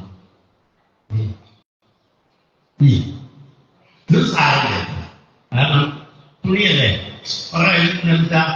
കേടുവന്ന പൂവ് അല്ലെങ്കിൽ വല്ലവർക്ക് കൊടുത്ത് എന്തെങ്കിലും അതിന്റെ ഉള്ളിൽ വേറെ കവറയാണ്. ഈ സാധനത്തിന്റെ ഉള്ളില് ചെറുതായിട്ടൊരു സ്റ്റെപ്പ് ഉണ്ട്. ഇതാണ് ബാങ്കിന്റെ ലോക്കറിന്റെ ഒരു താക്കോല് സ്റ്റെപ്പ്. ഇവിടെ വീട്ടിൽ വെച്ചാൽ അവനവന്റെ കലത്ത് പോകുമെന്ന് പറഞ്ഞ് നിങ്ങൾ കാശ് മുഴുവൻ കൊടുത്ത് മേടിച്ചു വെച്ചിട്ടുള്ളതായ വേസ്റ്റ് അല്ലെ, നമ്മുടെ വീട്ടിൽ വെക്കാൻ പറ്റാത്ത അതിന്റെ വേസ്റ്റ് അത് കൊണ്ടുപോയിട്ട് ബാങ്കിന്റെ ലോക്കർ കൊണ്ട് വെച്ച് നമ്മൾ എല്ലാ മാസവും പരിശോധിച്ചു. നമ്മുടെ വിശ്വാസത്തിന് ബാങ്കിന്റെ പ്രകോപനം കാക്കോടെ സൃഷ്ടിച്ചില്ല ഒരു കടലാസ് അല്ലെ.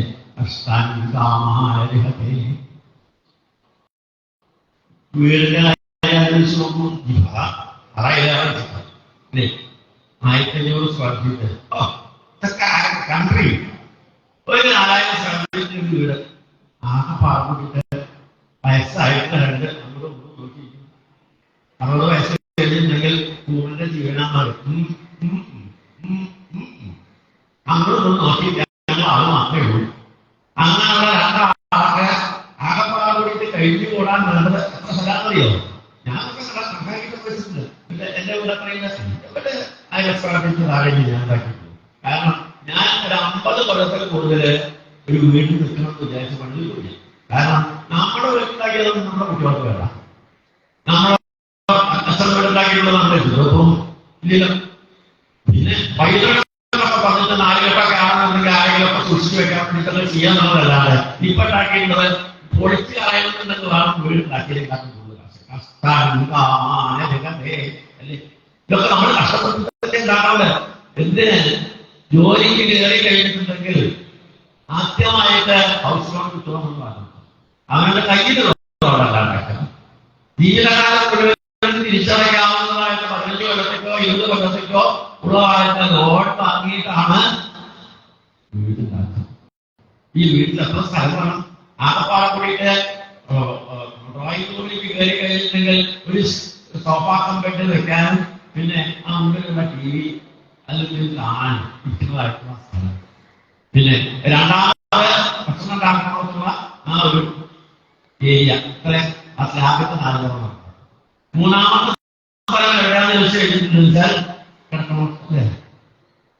ആണോ? 4 കാര്യങ്ങളാണല്ലോ വേണ്ടത്. കിടക്കണോട്ട് ഒരു കട്ടില് കാണുന്ന സ്ഥലമാണ് 6 അടിയോ അല്ലെങ്കിൽ 6 അടിയോ അല്ല ഒരു സ്ഥലം കൂടിയാണ്. അതിനാണ് ഏറ്റവും കൂടുതൽ ആശയമാകുന്നത് അല്ലെ. യൂറോപ്യൻ വേണോ അല്ലെങ്കിൽ മറ്റേ സെമി യൂറോപ്യൻ വേണോ? അതിലുള്ള അതിന്റെ ഡോർ മൃതവാദത്തിൽ മോശമായി കൊടുക്കുന്നു. ഇതിന്റെ ഡോറിന് ചിത്രപ്പണി ഗ്ലാസ് എന്തെല്ലാം നിങ്ങൾക്ക് വേണ്ടേ? ഉണ്ട്.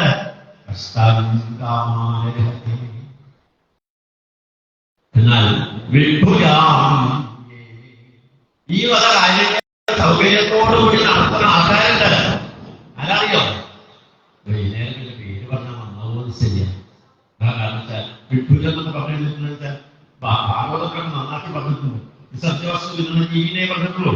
പക്ഷെ 40 പേരുടെ ഞായറാഴ്ച സാധനല്ലേ നമ്മളെ കാണണേ. നമ്മളെ നിന്നുള്ള വിസർജനം തന്നെ തിന്നു വളർന്നുണ്ടാക്കിയുള്ള തനിയെയാണ് നമ്മളെ. എത്ര എത്ര നീചമായിട്ടുള്ള കാര്യങ്ങളാണ് നമ്മൾ ചെയ്യുന്നത്.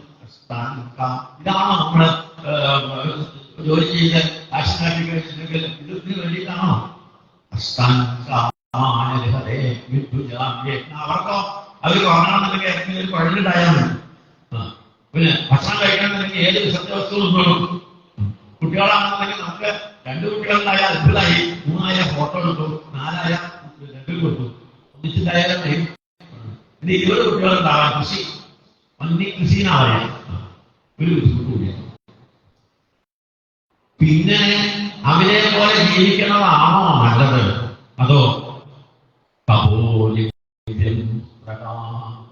ഇതിൽ നിന്നും ഒന്ന് മാറി ചിന്തിച്ച് നമ്മൾ ചെയ്യുന്ന പ്രവൃത്തി എന്താണോ അതിനെ ഏകാഗ്രമാക്കി അത് ഈശ്വരനിലേക്ക് കൊണ്ടുവരുന്ന സമയത്ത് കിട്ടുന്നതാണ് തപോദിവ്യം സത്വം. ആ സാത്വികമായിട്ടുള്ള ഭാവം അതാണ് നമ്മുടെ മനസ്സിനെ ശുദ്ധമാക്കുന്നത്. ശുദ്ധിയെ ആ മനസ്സ് ശുദ്ധമാകുന്ന സമയത്ത് നമുക്ക് കിട്ടുന്നതാണ് ബ്രഹ്മസൗഖ്യം.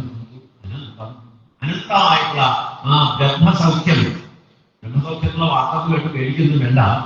ആരോഗ്യ സൗഖ്യം എന്നുള്ളൊരു വാക്കുകൊണ്ട് പട്ടേൽപ്പാട് നമ്മളതിനെ പരിചയപ്പെടുത്തിയിട്ടുണ്ട്. അത് തന്നെയാണ് ബ്രഹ്മസൗഖ്യം. ഈ ജീവിച്ചിരിക്കുന്ന സമയത്ത് നമുക്ക് ആയുസ് വേണം, ആരോഗ്യം വേണം, സുഖമായി ജീവിക്കാറാവണം.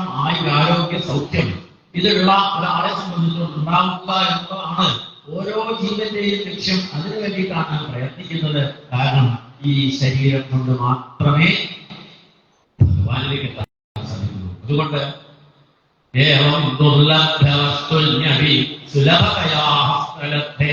ഭഗവാനും അതുപോലെയാണ്, നമ്മുടെ ശരീരവും അതുപോലെയാണ്. ഭഗവാനെ കിട്ടണമെങ്കിൽ ദുർലഭമായിട്ട് വസ്തു, അതുപോലെ ഈ ശരീരം കിട്ടുക എന്നതും ഈ ദുർലഭമാണോ എന്നുള്ളത് കുട്ടികളെ യാതൊരു ചോദിച്ചു കഴിഞ്ഞാൽ അവര് പറഞ്ഞു തരും അല്ലേ. അപ്പോ നമുക്കിവിടെ എന്താണ് ഉണ്ടാകുന്നത്? ഇവിടെ പറയുന്നു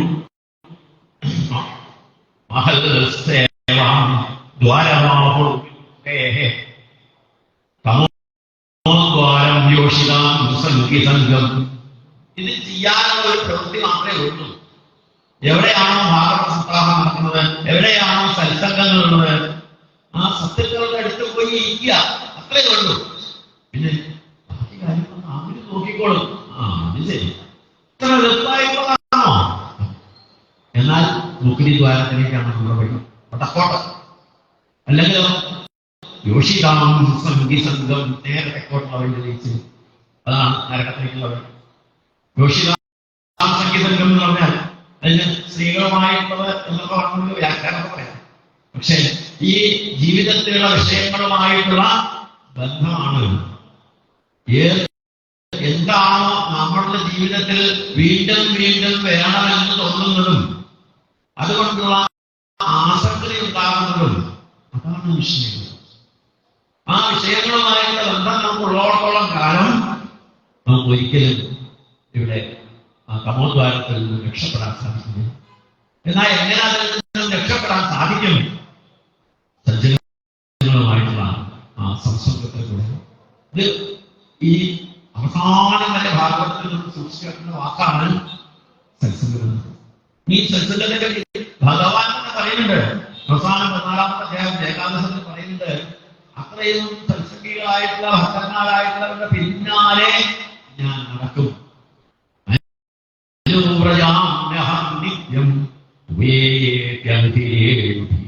അവരുടെ പിന്നാലെ നടന്നതെന്നാൽ അവരുടെ വാദഭൂമിയാണ് ഭഗവാനെ ശുദ്ധമാക്കുന്നത് എന്ന് പറഞ്ഞാൽ ഭഗവാനും ഭക്തനും ഭഗവതവും വേറെയല്ല എന്നുള്ളത് നമുക്ക് കാണിച്ചു തരുന്നു. എങ്ങനെയാണ് നമുക്ക് ഈ സംഘം ഉണ്ടാവുന്നത്? സംഘം ഉണ്ടാവണം എങ്ങനെയെന്ന് ചോദിച്ചാൽ നമ്മൾ സാധാരണ പറഞ്ഞു കഴിഞ്ഞിട്ടുണ്ടെങ്കിൽ സത്യമായിട്ടുള്ള രീതിയിലാണ് നമ്മൾ ഓരോരോ കുട്ടികളും ഇവിടെ ഇരിക്കുന്നത്. പിന്നീട് അവരെ കുറേശ്ശെയായിട്ട് നമുക്ക് ജീവിക്കാനുള്ള പ്രേരണയിലൂടെ നമ്മൾ രാജസമായിട്ടുള്ള ഭാവം കുറേശ്ശെ പറഞ്ഞു കൊടുക്കണം. ആ രാജസമായിട്ടുള്ള ഭാവം പറഞ്ഞു കൊടുക്കുന്ന സമയത്ത് അവരുടെ മനസ്സിലാവും. കുറച്ച് കഴിഞ്ഞിട്ടുണ്ടെങ്കിൽ ആ രാജസമായിട്ടുള്ള ഭാവത്തിൽ നിന്ന് നമ്മൾ തന്നെ കുറേശ്ശെ താമസമായിട്ടുള്ള ഭാവം കൂടിയിട്ട് അവർക്ക് പകർത്തി കൊടുക്കും. എന്താണ് കുട്ടികളൊക്കെ ഇപ്പോ സ്കൂളിലേക്ക് പോയി പേന കൊണ്ടുപോയി കഴിഞ്ഞ് തിരിച്ചു കൊണ്ടുവന്നില്ല, റബ്ബർ കൊണ്ടുപോയി തിരിച്ചു കൊണ്ടുവന്നില്ല, പാവ വാങ്ങിയത് വേറെ കുട്ടികൾക്ക് കൊടുത്തു. നമുക്ക് കുട്ടികളുടെ സ്വഭാവമല്ലേ. അപ്പൊ അമ്മ വിളിച്ചു പറയുകയായി, അതെ ഇനി എങ്ങാനും പെൻസിൽ കൊണ്ടായിട്ട് തിരിച്ചു കൊണ്ടുവന്നിട്ടില്ലെങ്കിൽ കിട്ടി ഒരു ഇഞ്ചക്ഷൻ. അടുത്തതെന്താ, ഇതുണ്ടെങ്കിൽ വേണ്ടി മാത്രം കഴിച്ചപ്പോ അരക്കൊണ്ട് ചെയ്തിട്ടോ. അതുകൊണ്ടല്ല 5 വയസ്സായി കഴിഞ്ഞിട്ടുണ്ടെങ്കിൽ അതുകൊണ്ട് നിലനിർത്തും. ഉണ്ണിക്ക് മാത്രമുള്ളതാണ് അരക്കൊണ്ട് കൊടുക്കുന്നത്. അപ്പൊ നമ്മളിലുള്ളതായ സാത്വിക ഭാവം അത് നിലനിർത്തിക്കൊണ്ട് പോവാൻ, അല്ലെങ്കിൽ രാജസ്വഭാവം ചെയ്യാൻ പറ്റില്ല. കാരണം ജീവിക്കണമെന്നുണ്ടെങ്കിൽ രാജസ്വഭാവം വേണം. ഇല്ലെങ്കിൽ നമുക്ക് അറിയാം മണ്ണുണ്ണി അത് പറ്റും പറ്റില്ല. അപ്പൊ രണ്ടും വേണം. ഈ രാജസ്വഭാവം ഇല്ലാതെ നമുക്ക് ജീവിക്കാൻ സാധിക്കില്ല. അപ്പൊ ജീവിക്കാൻ വേണ്ടിയിട്ടുള്ള രാജസ്വഭാവം വേണം. അതേ സമയത്ത് സാത്വിക ഭാവത്തിലേക്ക് എപ്പോഴും നമ്മളുടെ ഒരു കണ്ണ് ആ സാത്വിക ഭാവത്തിലേക്കാണ്. അല്ലെങ്കിൽ ഹൃദയഗ്രന്ഥിമാവും. നമ്മുടെ അച്ഛൻ ഒരു കെട്ട്, അമ്മ ഒരു കെട്ട്, പിന്നെ അമ്മാൻ ഒരു കെട്ട്, ഭാര്യ വേറെ കെട്ട്, കുട്ടികൾ വേറെ കെട്ട്. എവിടെ കെട്ടറിയോ? ഹൃദയഗ്രന്ഥിമാവും. പണ്ടൊക്കെ ഈ ചാക്കുനൂല് കൊണ്ട് കെട്ടിയിട്ടാണ് സാധനങ്ങളൊക്കെ പൊഞ്ഞുകൊണ്ടത്. ഇതൊക്കെ കൊണ്ടുവന്ന് കഴിഞ്ഞിട്ടുണ്ടെങ്കിൽ അമ്മമാരെന്ത് ചോദിച്ചാൽ ഈ സാധനമൊക്കെ ഇങ്ങനെ സൂക്ഷിച്ചു വെക്കുക. എപ്പോഴെങ്കിലും തരത്തിന് ആവശ്യം വന്നാലോ സൂക്ഷിച്ചു. കുറെ കാര്യങ്ങളൊക്കെ പണ്ട് മാറിയായിരുന്നു. ഓരോരുത്തരുടെയും പേരിൽ നമ്മൾ കെട്ടി വെച്ചിട്ടുള്ളതായിട്ട് ഈ ഹൃദയത്തില് ഇപ്പൊ സാരിയ അത് ഇതാണ്. ഇത് ഒന്ന് പുറത്തേക്ക് ആ ചിത്തം ഭഗവാനിലേക്ക് ഒന്ന് തുറന്നു കിട്ടാൻ വേണ്ടിയിട്ട് ശ്രമിച്ചുകൊണ്ടിരിക്കുകയാണ്. പക്ഷെ നമ്മള് അതിലേക്ക് കൂടുതൽ ബന്ധനത്തിലേക്ക് കൊണ്ടുപോകുന്ന സമയത്ത് അവിടെ അദ്ദേഹം പറയുന്നത് ഈ ബന്ധനത്തിൽ നിന്നുള്ള ഒരു മുക്തി എന്താണ്? ഒരു ഗുരുനാഥനെ സേവിക്കുക. ആ ഗുരുനാഥനിലൂടെ നമുക്ക് പറഞ്ഞു തരേണ്ട വിദ്യ എന്താണെന്ന് മനസ്സിലാക്കുക. എന്താ പറഞ്ഞു തരേണ്ടതായിട്ടുള്ള വിദ്യ? ഒരിക്കലും ഈ ഒരു ജന്മം ഉണ്ടാവാതിരിക്കാനുള്ള മാർഗമാണ് ഗുരുനാഥൻ പറഞ്ഞത്. ഇത് ഒരേ ഒരു ഗുരുനാഥൻ മാത്രമേ ഭഗവാനെടുത്ത് നേരിട്ട് ചോദിച്ചിട്ടുള്ളൂ. അതാരറിയോ? സാക്ഷാൽ ഭക്തശിരോമണി വാഴമുള്ള വാസുദേവൻ. അദ്ദേഹം ഒരു ചോദിച്ചിട്ടുണ്ട്, ഇനി പ്രപഞ്ചത്തിൽ ഒരിക്കലും ഞാൻ ജനിച്ചിടാൻ ഗുരുവായൂരപ്പ കഴിഞ്ഞിടേണം ഗതി നീ ഒഴിഞ്ഞിട്ടിരിക്കുവാൻ പരതിലൊരുത്തൻ.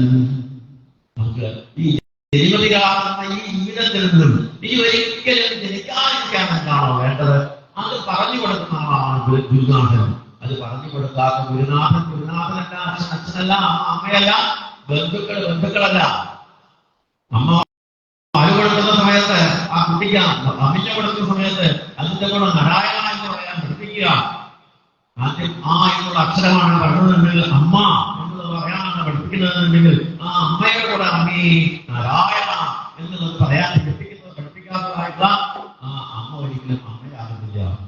അച്ഛൻ ഈ അമ്മ പറഞ്ഞു കൊടുക്കുന്നില്ലെങ്കിൽ അച്ഛൻ പറഞ്ഞു കൊടുക്കണം. അങ്ങനെ ഓരോരുത്തരും പറഞ്ഞു കൊടുക്കാത്തതായിട്ടുള്ള ആൾക്കാരെ സംബന്ധിച്ചിടത്തോളം അവരെക്കൊണ്ടും ആ പദവിക്കുള്ള യോഗ്യതയില്ല എന്നൊന്നും കൂടി ഇവിടെ പറയുന്നു. അങ്ങനെ അദ്ദേഹം കുട്ടികൾക്ക് പറഞ്ഞു കൊടുക്കുന്ന മാർഗം വേണ്ട തരത്തിൽ അവർ സ്വീകരിച്ചു എന്നുള്ളത് കൊണ്ടാണ് ഭരതനെ രാജാവാക്കാൻ എല്ലാവരും സമ്മതിച്ചത് എന്നുള്ളത് നമുക്ക് കാണാം. മാത്രമല്ല ഇദ്ദേഹം ഈ പറഞ്ഞു കൊടുക്കുന്നത് പ്രകാരം തന്നെ അദ്ദേഹം ജീവിച്ചു. അവസാന കാലത്ത് ഭരതനെ രാജാവാക്കിയതിനു ശേഷം അദ്ദേഹത്തിന്റെ ജീവിതം ഒന്നുകൂടി അദ്ദേഹം ചിട്ടപ്പെടുത്തി.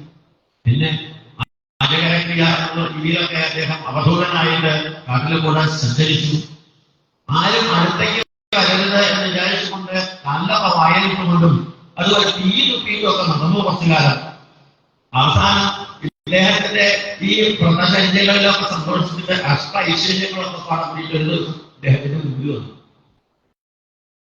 ഒരു ദിവസം അദ്ദേഹം കണ്ടു വന്ന ഓർമ്മ ഒരു 5 പെൺകുട്ടിയോളം മുമ്പിൽ നിൽക്കുന്നുണ്ട്. ആരാണ്?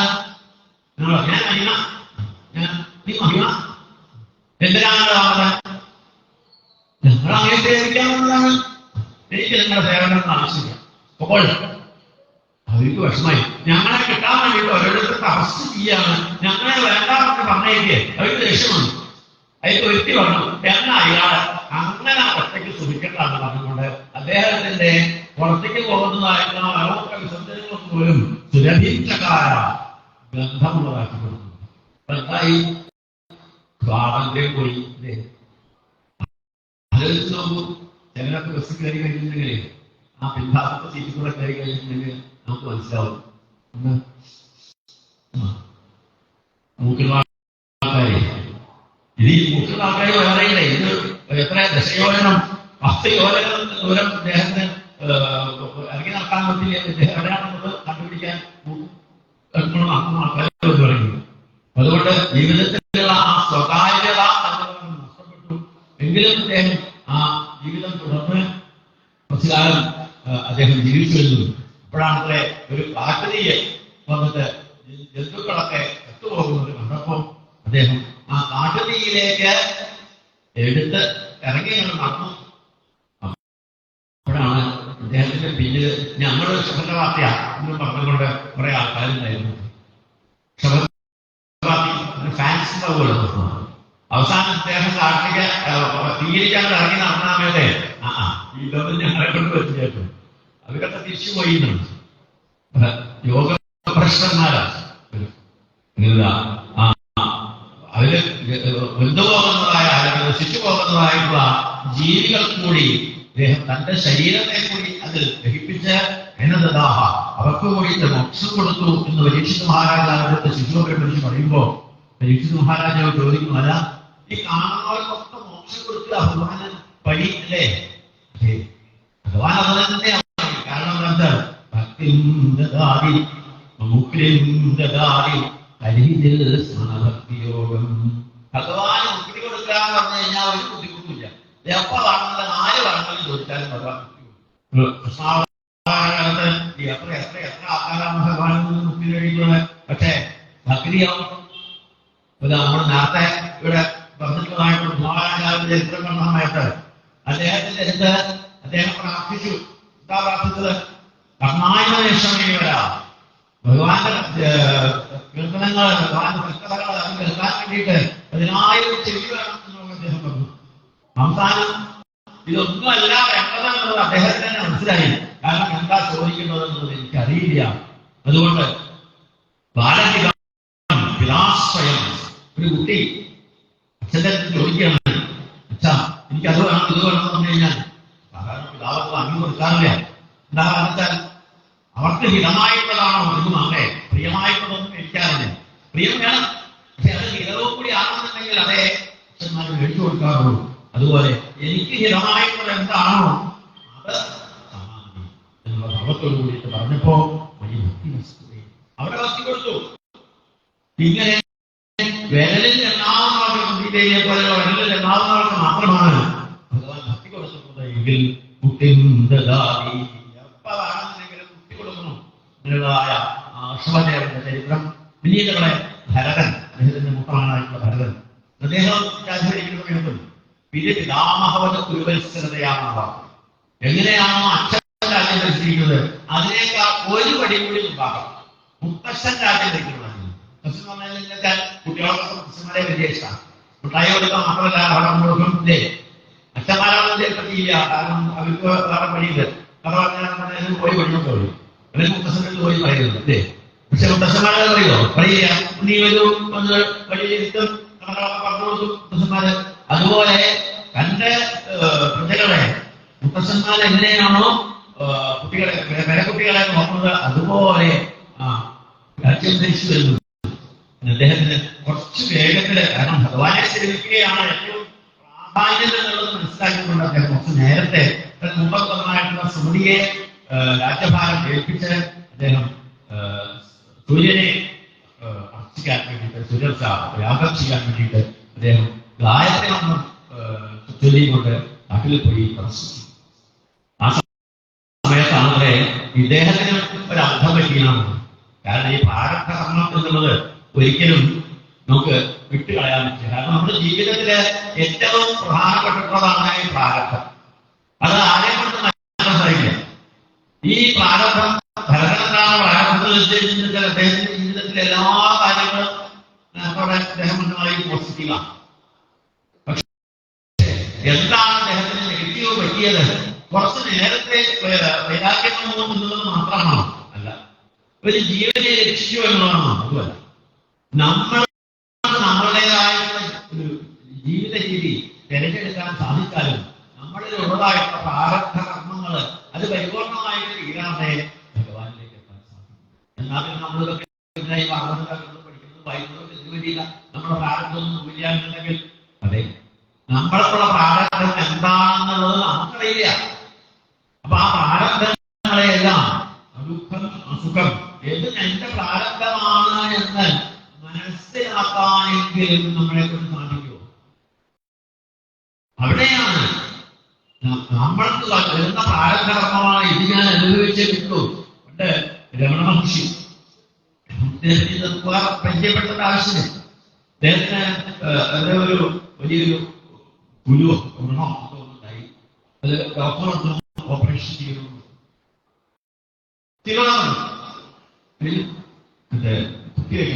ബോധം നിങ്ങൾ വിചാരിച്ചാൽ ബോധമില്ല എന്നത് മുറിക്കേണ്ട മുറിച്ചോളൂ. പച്ച മാംസത്തെ മുറിച്ചെടുത്ത് അവര് ഓപ്പറേഷൻ ചെയ്തു. അദ്ദേഹത്തിന്റെ അടുത്ത് ചോദിച്ചു, ഞങ്ങൾ ഇത് മുറിച്ചു കഴിഞ്ഞ സമയത്ത് അങ്ങനെ വേദനിച്ചില്ലേ?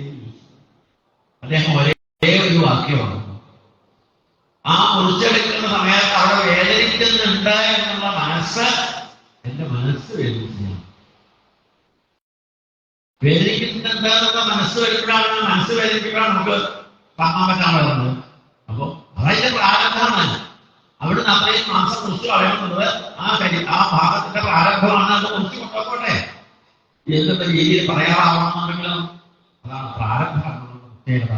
ഇവിടെ അദ്ദേഹം തർപ്പണത്തിന് വേണ്ടിയിട്ട് നദിയിലേക്ക് പോയി കഴിഞ്ഞ സമയത്ത് അവിടെ വെച്ച് ഉണ്ടായിട്ടുള്ള ഒരു സംഭവത്തെ അദ്ദേഹത്തിന്റെ ജീവിത കഥയിലേക്ക് കൂട്ടിച്ചേർന്നതായിട്ടുള്ള ഒരു ഐനേയാദിവാസം, ഒരു മാൻകുട്ടിയായിട്ടൊരു ബന്ധമുണ്ടായി.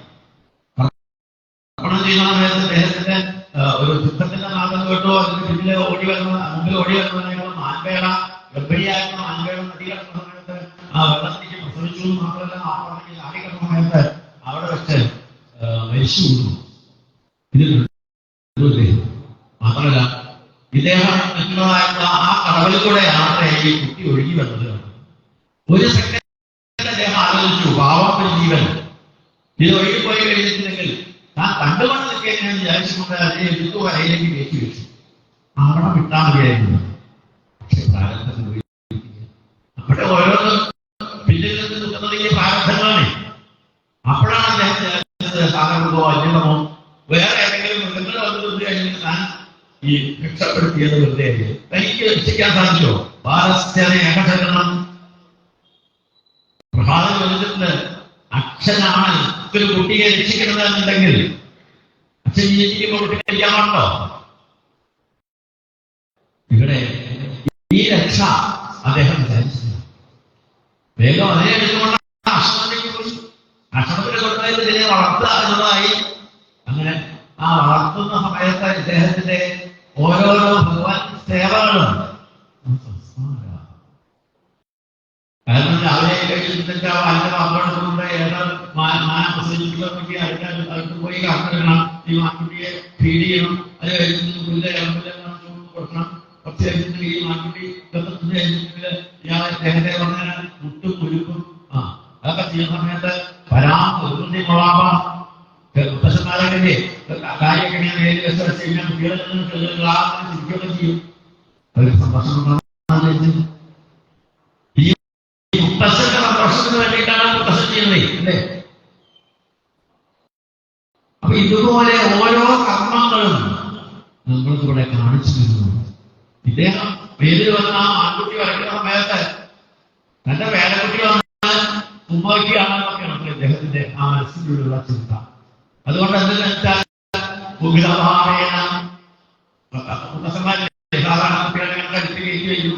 ആ ആൺകുട്ടി അടുത്ത കഴുത്തിൽ പിടിച്ച് നടക്കും. ഇടക്കിടക്കൊക്കെ അതിനെ താഴെ കൊഞ്ചിക്കും.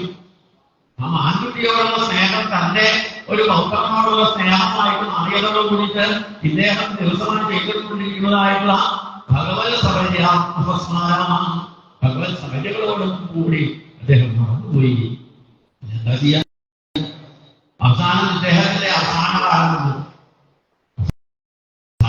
അവസാന സമയത്ത് ഈ മാൻകുട്ടിയുടെ അടുത്ത് വരും, പുസ്തകിക്കണമെന്ന് നോക്കും. ആ മാൻകുട്ടിയോട് എനിക്ക് വയ്യാതെ എനിക്കോ നോക്കി എന്നൊക്കെ തന്നെ തന്റെ കുട്ടികളോട് അതിലേക്ക് അദ്ദേഹം പറയും. മരിച്ചു കഴിഞ്ഞാൽ നിങ്ങൾ മരിച്ചു കഴിഞ്ഞാൽ എന്റെ കുട്ടിയുടെ അവസ്ഥ എന്താവും പറയുമ്പോ മനസ്സിലായ ഓർമ്മകളുണ്ട്.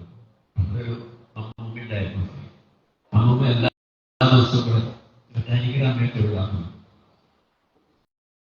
അങ്ങനെ തൊഴുത് ഒരു ദിവസം അമ്മൂമ്മയ്ക്ക് തോന്നി മെക്കാനിക്കൽ അമ്മയുടെ കാലം കഴിഞ്ഞാൽ എന്റെ സ്ഥിതി എന്താവും. അതുപോലെ ഈ മരിക്കാൻ കണ്ടതായിട്ടുള്ള ഭരതൻ ഈ മാൻകുട്ടിയെ താൻ എങ്ങനെ രക്ഷിക്കും, തനിക്ക് വയ്യാതെയോ എന്നുള്ള ഭാവത്തോടുകൂടി മാൻകുട്ടിയെ എന്നുള്ളത് പറഞ്ഞുകൊണ്ട് ജീവൻ വെടിഞ്ഞു. ആരെ വിചാരിച്ചാണോ ജീവൻ വെടിയുന്നത്? വേദത്തിൽ പറഞ്ഞു പറഞ്ഞാൽ ആ ആളായിട്ടാണ് പിന്നീട് ജന്മം കിട്ടാറ്. അതുകൊണ്ട് അതിനോട് സൂക്ഷിച്ചുകൊള്ളു. കാരണം ഈ വീട്ടില് എഴുതി വെച്ചിട്ടുണ്ടാവല്ലോ, ഭൗഭൗന്നുള്ള സാധനങ്ങൾ പേരൊക്കെ എഴുതി വെച്ചിട്ടുണ്ടാവുമല്ലോ. അതൊക്കെ ചിലപ്പോ എന്തെങ്കിലും കാരണം കൊണ്ടൊക്കെ ചിലപ്പോ അസുഖമൊക്കെ വന്നു കഴിഞ്ഞിട്ടുണ്ടെങ്കിലേ ചാവാക്കടുത്ത് ഒക്കെ കിടക്കുന്നത് പുറത്തുനിന്നല്ലേ. കാരണം അതൊക്കെ എന്തെങ്കിലും സാധനങ്ങളാണ് ഇട്ടുള്ളത്. അത് എവിടെയൊക്കെയാണ് കൃഷി വെക്കുന്നത് ആർക്കും ഒരു വിധിയില്ല. അയ്യോ അതെ, അത് അവർക്കൂടെ നടക്കുന്ന സാധനം അവർക്ക് കഴിക്കുന്നതല്ല. ഇങ്ങനെയൊക്കെയാണ് എന്ത് ഭാഗ്യം ചെയ്തിട്ടുള്ളതെന്ന് ആലോചിച്ച് നോക്കും. ദേശീയ ഭാഗ്യം കിടക്കണം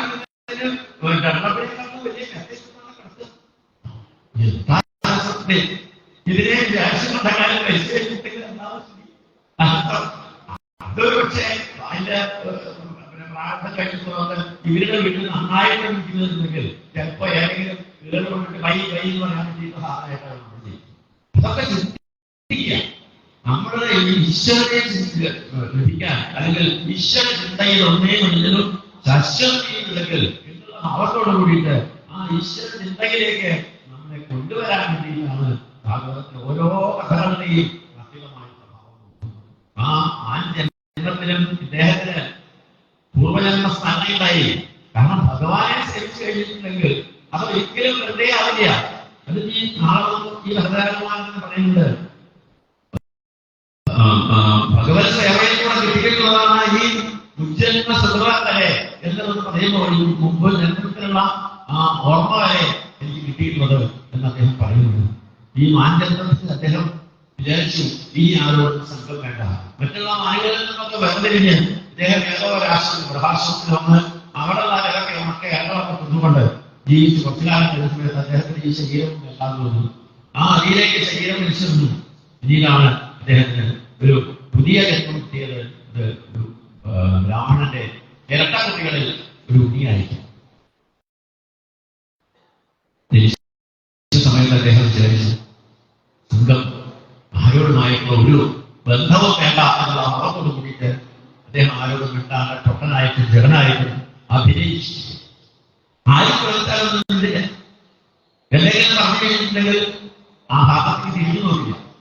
എന്നാ എപ്പോഴെങ്കിലൊക്കെ എന്തെങ്കിലും കൊടുത്തു കഴിഞ്ഞിട്ടില്ല ധാരാളമായിട്ട് കഴിക്കും. ഇടയ്ക്ക് ഉണ്ടാക്കി കഴിഞ്ഞാൽ ഒന്നും കഴിക്കില്ല. അവസാനം അച്ഛനാണ് ഈ കുട്ടി, ഏതായാലും ബ്രാഹ്മണക്കുട്ടിയല്ലേ, ഒരു കൂടുതൽ ടീച്ചറെയാണ് ഗായകം നമ്മൾ കണ്ടു കൊടുക്കാം. എന്ത് ഗായകത്തിലുണ്ടോ കൂടുതൽ. അതുപോലെ അദ്ദേഹത്തിന് സാധിച്ചില്ലായുള്ള ദുഃഖം കാരണം അദ്ദേഹം ദുഃഖം പലതരത്തിലാണല്ലോ. അച്ഛൻ മരിച്ചു. ഈ ഉണ്ണിയുടെ അമ്മ വലിയ ശിക്ഷണത്തിലാണ് ഇന്നത്തെ വലിയ എന്താ ചെയ്തിട്ടുണ്ടെന്നുവെച്ചാൽ വൈകാതെ വന്നോട്ടോ ഇവിടെ നോക്കി കഴിഞ്ഞിട്ടുണ്ടെങ്കിൽ പല ഒഴിഞ്ഞ കഴുകിയ വെള്ളമോ അല്ലെങ്കിൽ പഴയ കഞ്ഞി വെള്ളമോ എന്താ സാധനങ്ങളൊക്കെ വെച്ചിട്ടുണ്ടാവും. ഒരു വലിയ ബക്കറ്റ് നിറച്ചിട്ടുണ്ടാവും. അതെല്ലാം അടുത്ത് അതെല്ലാം കഴിക്കാനും മടിയില്ല. കാരണം പല കിട്ടും. ഇന്ത്യയിൽ കൊടുത്താലിരിക്കാൻ പറ്റില്ലല്ലോ. അതുകൊണ്ട് അദ്ദേഹം കഴിച്ചു മാത്രമേ ഉള്ളൂ. ഏതായാലും പിന്നീട് ഇവിടെ ഭരതന്റെ ചരിത്രം പറഞ്ഞ സമയത്ത് അദ്ദേഹം എവിടെയൊക്കെ എന്തെങ്കിലുമൊക്കെ ജോലി ചെയ്യാൻ വേണ്ടിയിട്ട് പ്രേരിപ്പിക്കപ്പെട്ട് അദ്ദേഹം പോയിട്ടുണ്ടായിരുന്നു എന്നൊക്കെ പറയുന്നു. അല്ല വയലുകളിലൊക്കെ ഇവിടെ എത്തി കഴിഞ്ഞിട്ടുണ്ടെങ്കിൽ അദ്ദേഹത്തെ നോക്കാനോ കുയിലിനെ നോക്കാനോ വന്നുമാതിരി ധാന്യങ്ങളൊക്കെ കൊട്ടിക്കൊണ്ടുപോകുന്നു നോക്കാൻ വേണ്ടിയിട്ടൊക്കെ പറഞ്ഞപ്പോഴായ ഇദ്ദേഹം അവിടെ ഇരുന്ന് കഴിഞ്ഞിട്ട് ഇദ്ദേഹം അവിടെ നിന്നൊന്നും അദ്ദേഹത്തിന് ഒരു ഇത് കൊടുത്തിട്ടുണ്ട്. എല്ലാ മൃഗങ്ങളുടെയും സുഹൃത്താണ്. അപ്പൊ കിളികൾ കതിരവത്തി കൊണ്ടുപോകണം എന്ന് കൊണ്ടുപോകും. പക്ഷേ ഇദ്ദേഹത്തെ അവിടെ കാവലിലേക്ക് കഴിഞ്ഞാൽ 10 കൈ കളയണം, 10 100 കൈ കളയണം. അത് കാരണം അദ്ദേഹത്തെ കൊണ്ടുപോകാനും ധാരാളം ആൾക്കാരുണ്ടായിരുന്നു.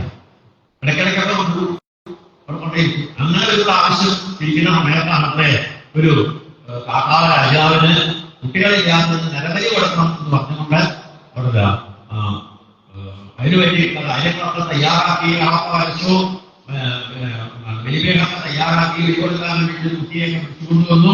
അതിൽ ഒരു കുഴിയിലൊക്കെ കൂട്ടി ആനയൊക്കെ നേരെയൊക്കെ വെച്ചതിന് ശേഷം ബലികർമ്മങ്ങളൊക്കെ ചെയ്യാൻ വേണ്ടിയിട്ടുള്ള കാര്യങ്ങളൊക്കെ ചെയ്യുന്ന സമയത്ത് ആ കുട്ടിക്ക് മനസ്സിലായി തന്നെ ബലി കൊടുക്കാൻ വേണ്ടിയിട്ടാണ്. ആ കുട്ടി എന്ത് ചെയ്തു വെച്ചാൽ എന്തോ അഴി ഉടക്കി ഈ ഓട് കൊടുക്കി എല്ലാം ചെയ്തനുസരിച്ച് അവരുടെ ജീവൻ രക്ഷിക്കണമെന്നുണ്ടെങ്കിൽ എന്ത് വേണമെന്നുണ്ടെങ്കിലും ചെയ്യാൻ നമ്മൾ തയ്യാറല്ലേ. അതൊരു ജീവൻ അതിന്റെ പ്രവർത്തനത്തില് നമ്മളിപ്പോ കഴിഞ്ഞ ദിവസം കൂടിയിട്ട് നമ്മൾ കണ്ടതാണല്ലേ ഓരോ ജീവന്റെയും ഘട്ടത്തില് ഏറോ ശുചീകരണം പിള്ളാരിയാണെന്നുണ്ടെങ്കിലും അതിൻ്റെ ഉള്ളിലേക്ക് പോയിട്ട് അവരെ ഓരോരുത്തര് കാണിക്കുന്നതൊക്കെ കണ്ടു കഴിഞ്ഞാൽ അവർക്ക് അവാർഡ് കൊടുത്താൽ പോരാ.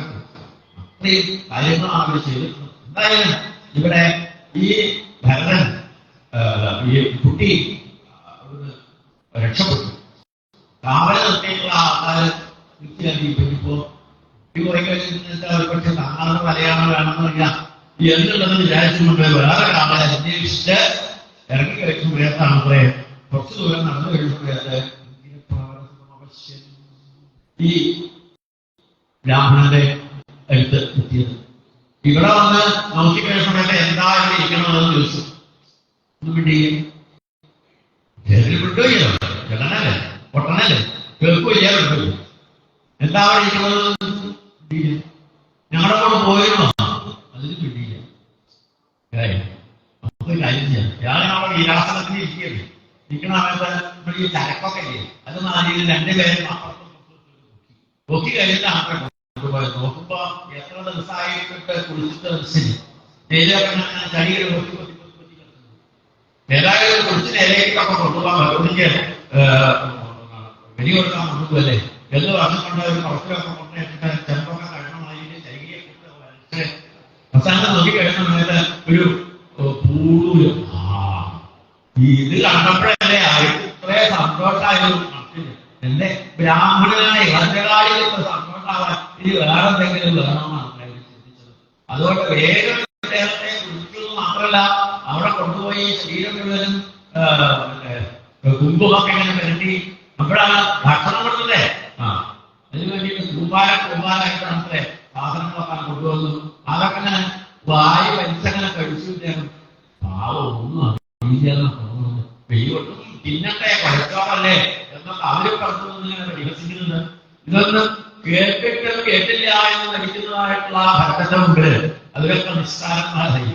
എന്തായാലും അവിടുന്ന് അവിടെ കൊണ്ടുപോയി ആ ബലിപീഠത്തിന്റെ മുമ്പിൽ അങ്ങനെ കൊണ്ടുപോയി അവിടെ ഇരുത്തി ആ കഴുത്ത് പിടിച്ച് ആ ബലിപീഠത്തിന്റെ മുകളിലേക്ക് അങ്ങനെ ചിരിച്ചങ്ങനെ വെച്ച് അപ്പോഴേക്കും ഗീതസ്തുതി ഗീതങ്ങളെ സ്തുതി കൂടിയിട്ട് എല്ലാവരും കൂടിയിട്ട് സുഭരിതമായുള്ള കർപ്പൂരം മുദ്രിക്കം നൽകിയിട്ടുള്ള അവങ്ങളൊക്കെ ധാരാളമായിട്ടുള്ള സ്തുതി വെച്ചിട്ടുണ്ട്. അവിടെ അത്രയും ഗംഭീരമായിട്ടുള്ളതായ ആ ഭഗവാനിയുടെ മുമ്പിലുള്ളതായിട്ടുള്ള ബലി കൊടുക്കാൻ വേണ്ടിയിട്ടുള്ളതായിട്ടുള്ള ആ ഒരു സഭയില് ഇദ്ദേഹം ആ കഴുത്ത് തിരിച്ചു വെച്ചിട്ടുള്ളതായിട്ടുള്ള ഇദ്ദേഹം ആ വിഗ്രഹരൂപത്തിലിരിക്കുന്നതായിട്ടുള്ള ഭദ്രകാളിയെ കണ്ടു തുറന്നു നോക്കി. സാധാരണ കണ്ണു തുറന്നു നോക്കി പറഞ്ഞാൽ എല്ലാവരും കണ്ണു തുറന്നല്ലേ ഇരിക്കുന്നത്? അല്ല, കണ്ണ് നമ്മുടെയൊക്കെ കണ്ണ് തുറന്നിരിക്കുന്നെങ്കിലും ഈ തുറന്ന കണ്ണ് എവിടെയാ തുറക്കേണ്ടതെന്ന് നമുക്കറിയില്ല.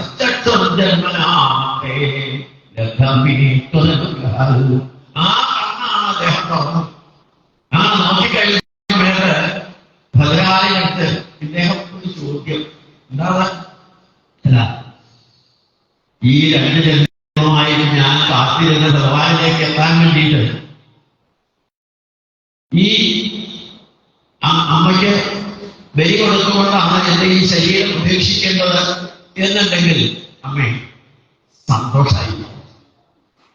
ഈ പ്രാർത്ഥന കേട്ടത് എവിടെയാണ്? പത്മനാഭ സഹോദരി, പത്മനാഭനാകട്ടെ സഹോദരിയോട് പറഞ്ഞത്. നോക്കിയിട്ടുണ്ടോ ഭാഗവതത്തില് ഭദ്രകാളി പ്രാദുർഭാവം എന്നാണ് ഭദ്രകാളിയുടെ അവതാരം. ഭദ്രകാളിക്ക് എല്ലാവരും നടന്നിട്ടുള്ളതായിട്ടുള്ള കാലികയില് എപ്പോഴും നമുക്ക് അമ്മയുടേതായാലും നിശ്ചയിച്ചിട്ടുണ്ടെങ്കിൽ എത്തും കൊണ്ടുവന്നിരുന്നതായിട്ടുള്ള സത്യസ്വരൂപിണിയായിട്ടുള്ള ആ അമ്മയെ നോക്കാണല്ലോ. പ്രകൃതമാസം 1-ാം തീയതി തന്നെ അമ്മയെ സേവിച്ചതിന് ശേഷം അമ്മയെ വേറെങ്കിലും പോയി ഭാഗവതം ഞാൻ വായ പറഞ്ഞുള്ളൂ എന്ന് ശഠിച്ചുകൊണ്ട് ഇവിടെ തന്നെ ഭാഗവതം വായിക്കാൻ വരുന്ന, അല്ലെങ്കിൽ ഇവിടെ ഭാഗവതത്തെ നമുക്ക് അടിത്തറയിട്ട് തന്നിട്ടുള്ളതായിരുന്ന ഒരു വായ്പുരാസം അദ്ദേഹത്തിന്റെ ബാക്കി ഇവിടെ തുടങ്ങിയതിന് ശേഷമുള്ള ബാക്കി ജീവിതകാലം മുഴുവൻ അതിന് സാക്ഷ്യമായിട്ട് വരാമെന്ന് ഞങ്ങളെ പോലുള്ള അദ്ദേഹത്തിന്റെ പ്രശിഷ്യ പരമ്പരകൾ. അപ്പോ ആ ഭദ്രകാളിയോട് അവിടുന്ന് പത്മനാഭൻ ഒന്നിങ്ങനെ ചോദിച്ചു, ഭദ്രേ ഞാൻ വരേണ്ട ആവശ്യമുണ്ടോ എന്നാണ് ചോദിച്ചത്. അതോടുകൂടി ഭദ്രകാളി പറഞ്ഞു, ഏട്ടാ ഇതിന് ഞാൻ പോരെ, ഏട്ടൻ അവിടുത്തെ ബുദ്ധിമുട്ടി വരേണ്ട ആവശ്യമുണ്ട്. കാരണം ഗുരുവായൂർക്ക് വരണ്ടേ, ഇപ്പൊ മാനസ സകലതെങ്കിലും ബ്ലോക്കും ഇതൊക്കെയാണ്. ഇന്ന് കഴിഞ്ഞ ദിവസം ഗുരുവായൂരത്തിനാളും പ്രഭാഷണത്തിൽ നിന്നു. എന്നിട്ടോ ഇവിടെ വലിയ വലിയ പ്രഭാഷണത്തിന്റെ സമയം കഴിഞ്ഞു. ഇതുപോലെ ഇവിടെ ഭദ്രകാലം വെച്ച് വെട്ടാൻ വേണ്ടി കിടക്കുന്നതായിട്ടുള്ള വളരെ മുമ്പിലേക്ക് ഗുരുവായൂരത്തിൽ അവർക്ക് വന്നിട്ട് പറഞ്ഞു വിചാരിച്ചു. കാരണം നോക്കൂ, ആലോചിച്ചു. അപ്പൊ ആചാരി അന്ന് ആ ഉരുകണിയൊക്കെ അയക്കുന്ന സമയത്ത് അവിടെ വെച്ചിട്ട് വിളിച്ചു ദ്വാരകാ താഴെ പോയി വരട്ടെ, എന്റെ ഉള്ളിലുള്ളത് ഞാനിപ്പോ ആരും താഴേക്ക് പോയി വരട്ടെ. പിന്നെയുള്ള വാർത്തയാണ്. അപ്പൊ എവിടെയാണോ ഭഗവാൻ ഉള്ളത് അവിടെ നിന്നാണ് നമുക്ക് ആ ശബ്ദം പുറത്തേക്ക് വരുന്നത്. നമ്മൾ കൈവച്ചിട്ടുണ്ടെങ്കിൽ ആ കൈവയ്ക്കുന്ന സ്ഥലത്ത് ഇരിക്കുന്ന ആ സത്യസ്വരൂപൻ ആരാണ്? ഈശ്വരൻ തന്നെയാണ്. ആ ശക്തി തന്നെയാണ് അമ്മേ നാരായണമായിട്ടുള്ളതായ ആ ശക്തി. അവിടെ നിന്ന് ആ ഭരതന്റെ നോട്ടം, അതിൽ നിന്ന് ദന്തശ്യമാനേന അവിടെ നിന്ന് ആ ഭദ്രകാലിന്റെ ശരീരം ചൂടാവാൻ തുടങ്ങി. തന്റെ ജ്യേഷ്ഠന്റെ മക്കൾ തന്റെ മുമ്പിൽ വെച്ച് വഹിക്കപ്പെടുക, ഒരിക്കലും തന്റെ മുമ്പിൽ വെച്ച് ഉണ്ടാവില്ല എന്നുള്ള പ്രതിജ്ഞയോടുകൂടിയാണ് ദന്തശ്യമാനേന സഹസ ഉച്ചചാട സ്വതവേ ഭദ്രകാളി നമ്മൾ കണ്ടിട്ടുള്ളത് വാട് പിടിച്ചുകൊണ്ടാണ്. അനവധി കൈകളുടെ ആയുധങ്ങൾ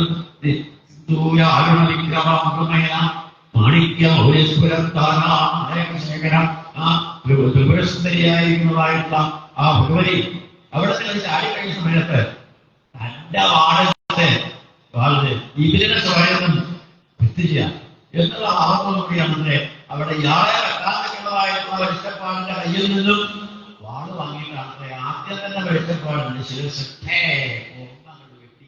പിന്നീട് അവിടുത്തെ കണ്ടിട്ടുള്ള ഊർജ്ജകളിലും വെട്ടി വെട്ടി വെട്ടി വെട്ടി അവരുടെ തലകൊണ്ട് തലപ്പന്ത് കളിച്ചുകൊണ്ട് ആ ഭരതന് സന്തോഷമായിക്കോട്ടെ എന്ന് നടക്കണമെങ്കിൽ ഓരോരുത്തരുടെയും കഴുത്ത് വെക്കുന്ന നേരത്തും മലക്കം കുടിക്കുന്ന നേരത്തും ഭരതന് ഉറക്കങ്ങനെ നോക്കും. സന്തോഷമായി കുട്ടി, എന്താ സന്തോഷം? അവിടെ അങ്ങനെ യാതൊരു ചിന്തയില്ല.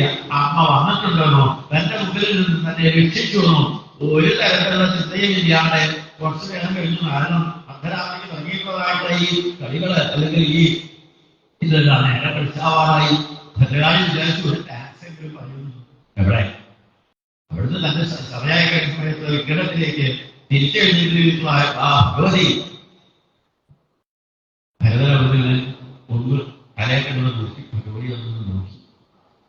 അപ്പോ എന്റെ ജീവൻ എടുക്കാറായില്ല അറിയാമേ എന്നുള്ള ഭാവത്തോടുകൂടി അവിടെ എഴുന്നേറ്റ് നടക്കുന്നത് കണ്ടപ്പോ ശിശുവിന്റെ പരീക്ഷ പറയാണ് പരീക്ഷിത് മഹാരാജാവിന്റെ പരീക്ഷിത് മഹാരാജാവോടെ എങ്ങനെ ഇരിക്കുന്നത് സാമൂഹിക്കും 7ാമത്തെ ദിവസം ഭക്ഷണം കഴിച്ച് വലിക്കുമെന്നുള്ളതായിട്ടുള്ള ആ ശാപഗ്രസ്തനായിരിക്കുന്നതായിട്ട് പരീക്ഷിത് മഹാരാജാവിനെ പറയുന്നത് ഭഗവാൻ നമ്മളെ ഏത് നേരത്ത്, ഏത് സമയത്ത്, ഏത് രൂപത്തിൽ, എപ്പോ, എവിടെ, എങ്ങനെ വന്ന് രക്ഷിക്കും എന്നുള്ളത് പറയാൻ സാധിക്കില്ല. കാരണം ഭഗവാൻ വേണമെന്ന് വിചാരിച്ചു കഴിഞ്ഞാൽ അത് നടത്തിത്തരും ഭഗവാൻ. അതിന് എങ്ങനെ വന്നു, എപ്പോ വന്നു എന്നൊന്നും അന്വേഷിക്കേണ്ട. പരിലക്ഷ്യമാണ്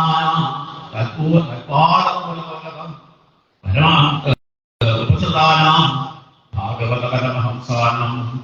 ഭഗവത് ഭക്തന്മാരെ രക്ഷിക്കാൻ ഭഗവതിക്ക് ഒരു മടിയുമില്ല എന്നുള്ള ആ കഥ നമ്മൾ പറഞ്ഞ് മനസ്സിലാക്കുന്ന സമയത്ത് ഇവിടെ ആ ഭരതൻ ഒരിക്കലും താൻ ജഡനല്ല, പൊട്ടനല്ല, ബ്രാഹ്മണനാണ്, ബ്രഹ്മത്തെ അറിയുന്നവനാണ് എന്നുള്ള അർത്ഥങ്ങളൊക്കെയാണ് ഇനി നമുക്ക് നാളെ പറയാനുള്ളതായിട്ടുള്ള കഥകൾ. അതെല്ലാം നമുക്ക് നാളെ അനുസരിക്കാം. ഇവിടെ ഭദ്രകാളി അവതാരം എന്നുള്ള രീതിയിൽ ഒരു അധ്യായം കൂടി വായിക്കാനുണ്ട്. അത് വായിച്ച് അമ്മയുടെ ആ പ്രാദുർഭാവം നമുക്ക് അനുസരിക്കാം. സർവത്ര ഗോവിന്ദനാം സങ്കീർത്തനം ഗോവിന്ദ ഭഗവതേ വാസുദേവായ ശ്രീശുഭക്വായ അംഗിരപ്രവണസ്യ ശതമസ്വാധ്യായാനേത്യാസംസോലേക്ഷ പ്രശ്രയ വിദ്യാന്തോയാത്മജ്ഞാനാന്തരികസ്യ ആത്മസദൃശുദ്ധീ ആധാരങ്ങളാചരണം നമസോദജ്ഞാനജാതഭൂർണ യദീയസ്യാം ഭാര്യായാം സ്വപ്രമാഹം രാജേഷി പ്രവരകം സുഖമഞ്ജരീയം ജലഞ്ജരീയം പ്രത്യേകമാഹോ കർത്താമേ ശരണംഗ ആചാരണം ദിലമാനമവയോട കർമ്മലംഗ സ്മരണങ്ങൾ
സ്വയം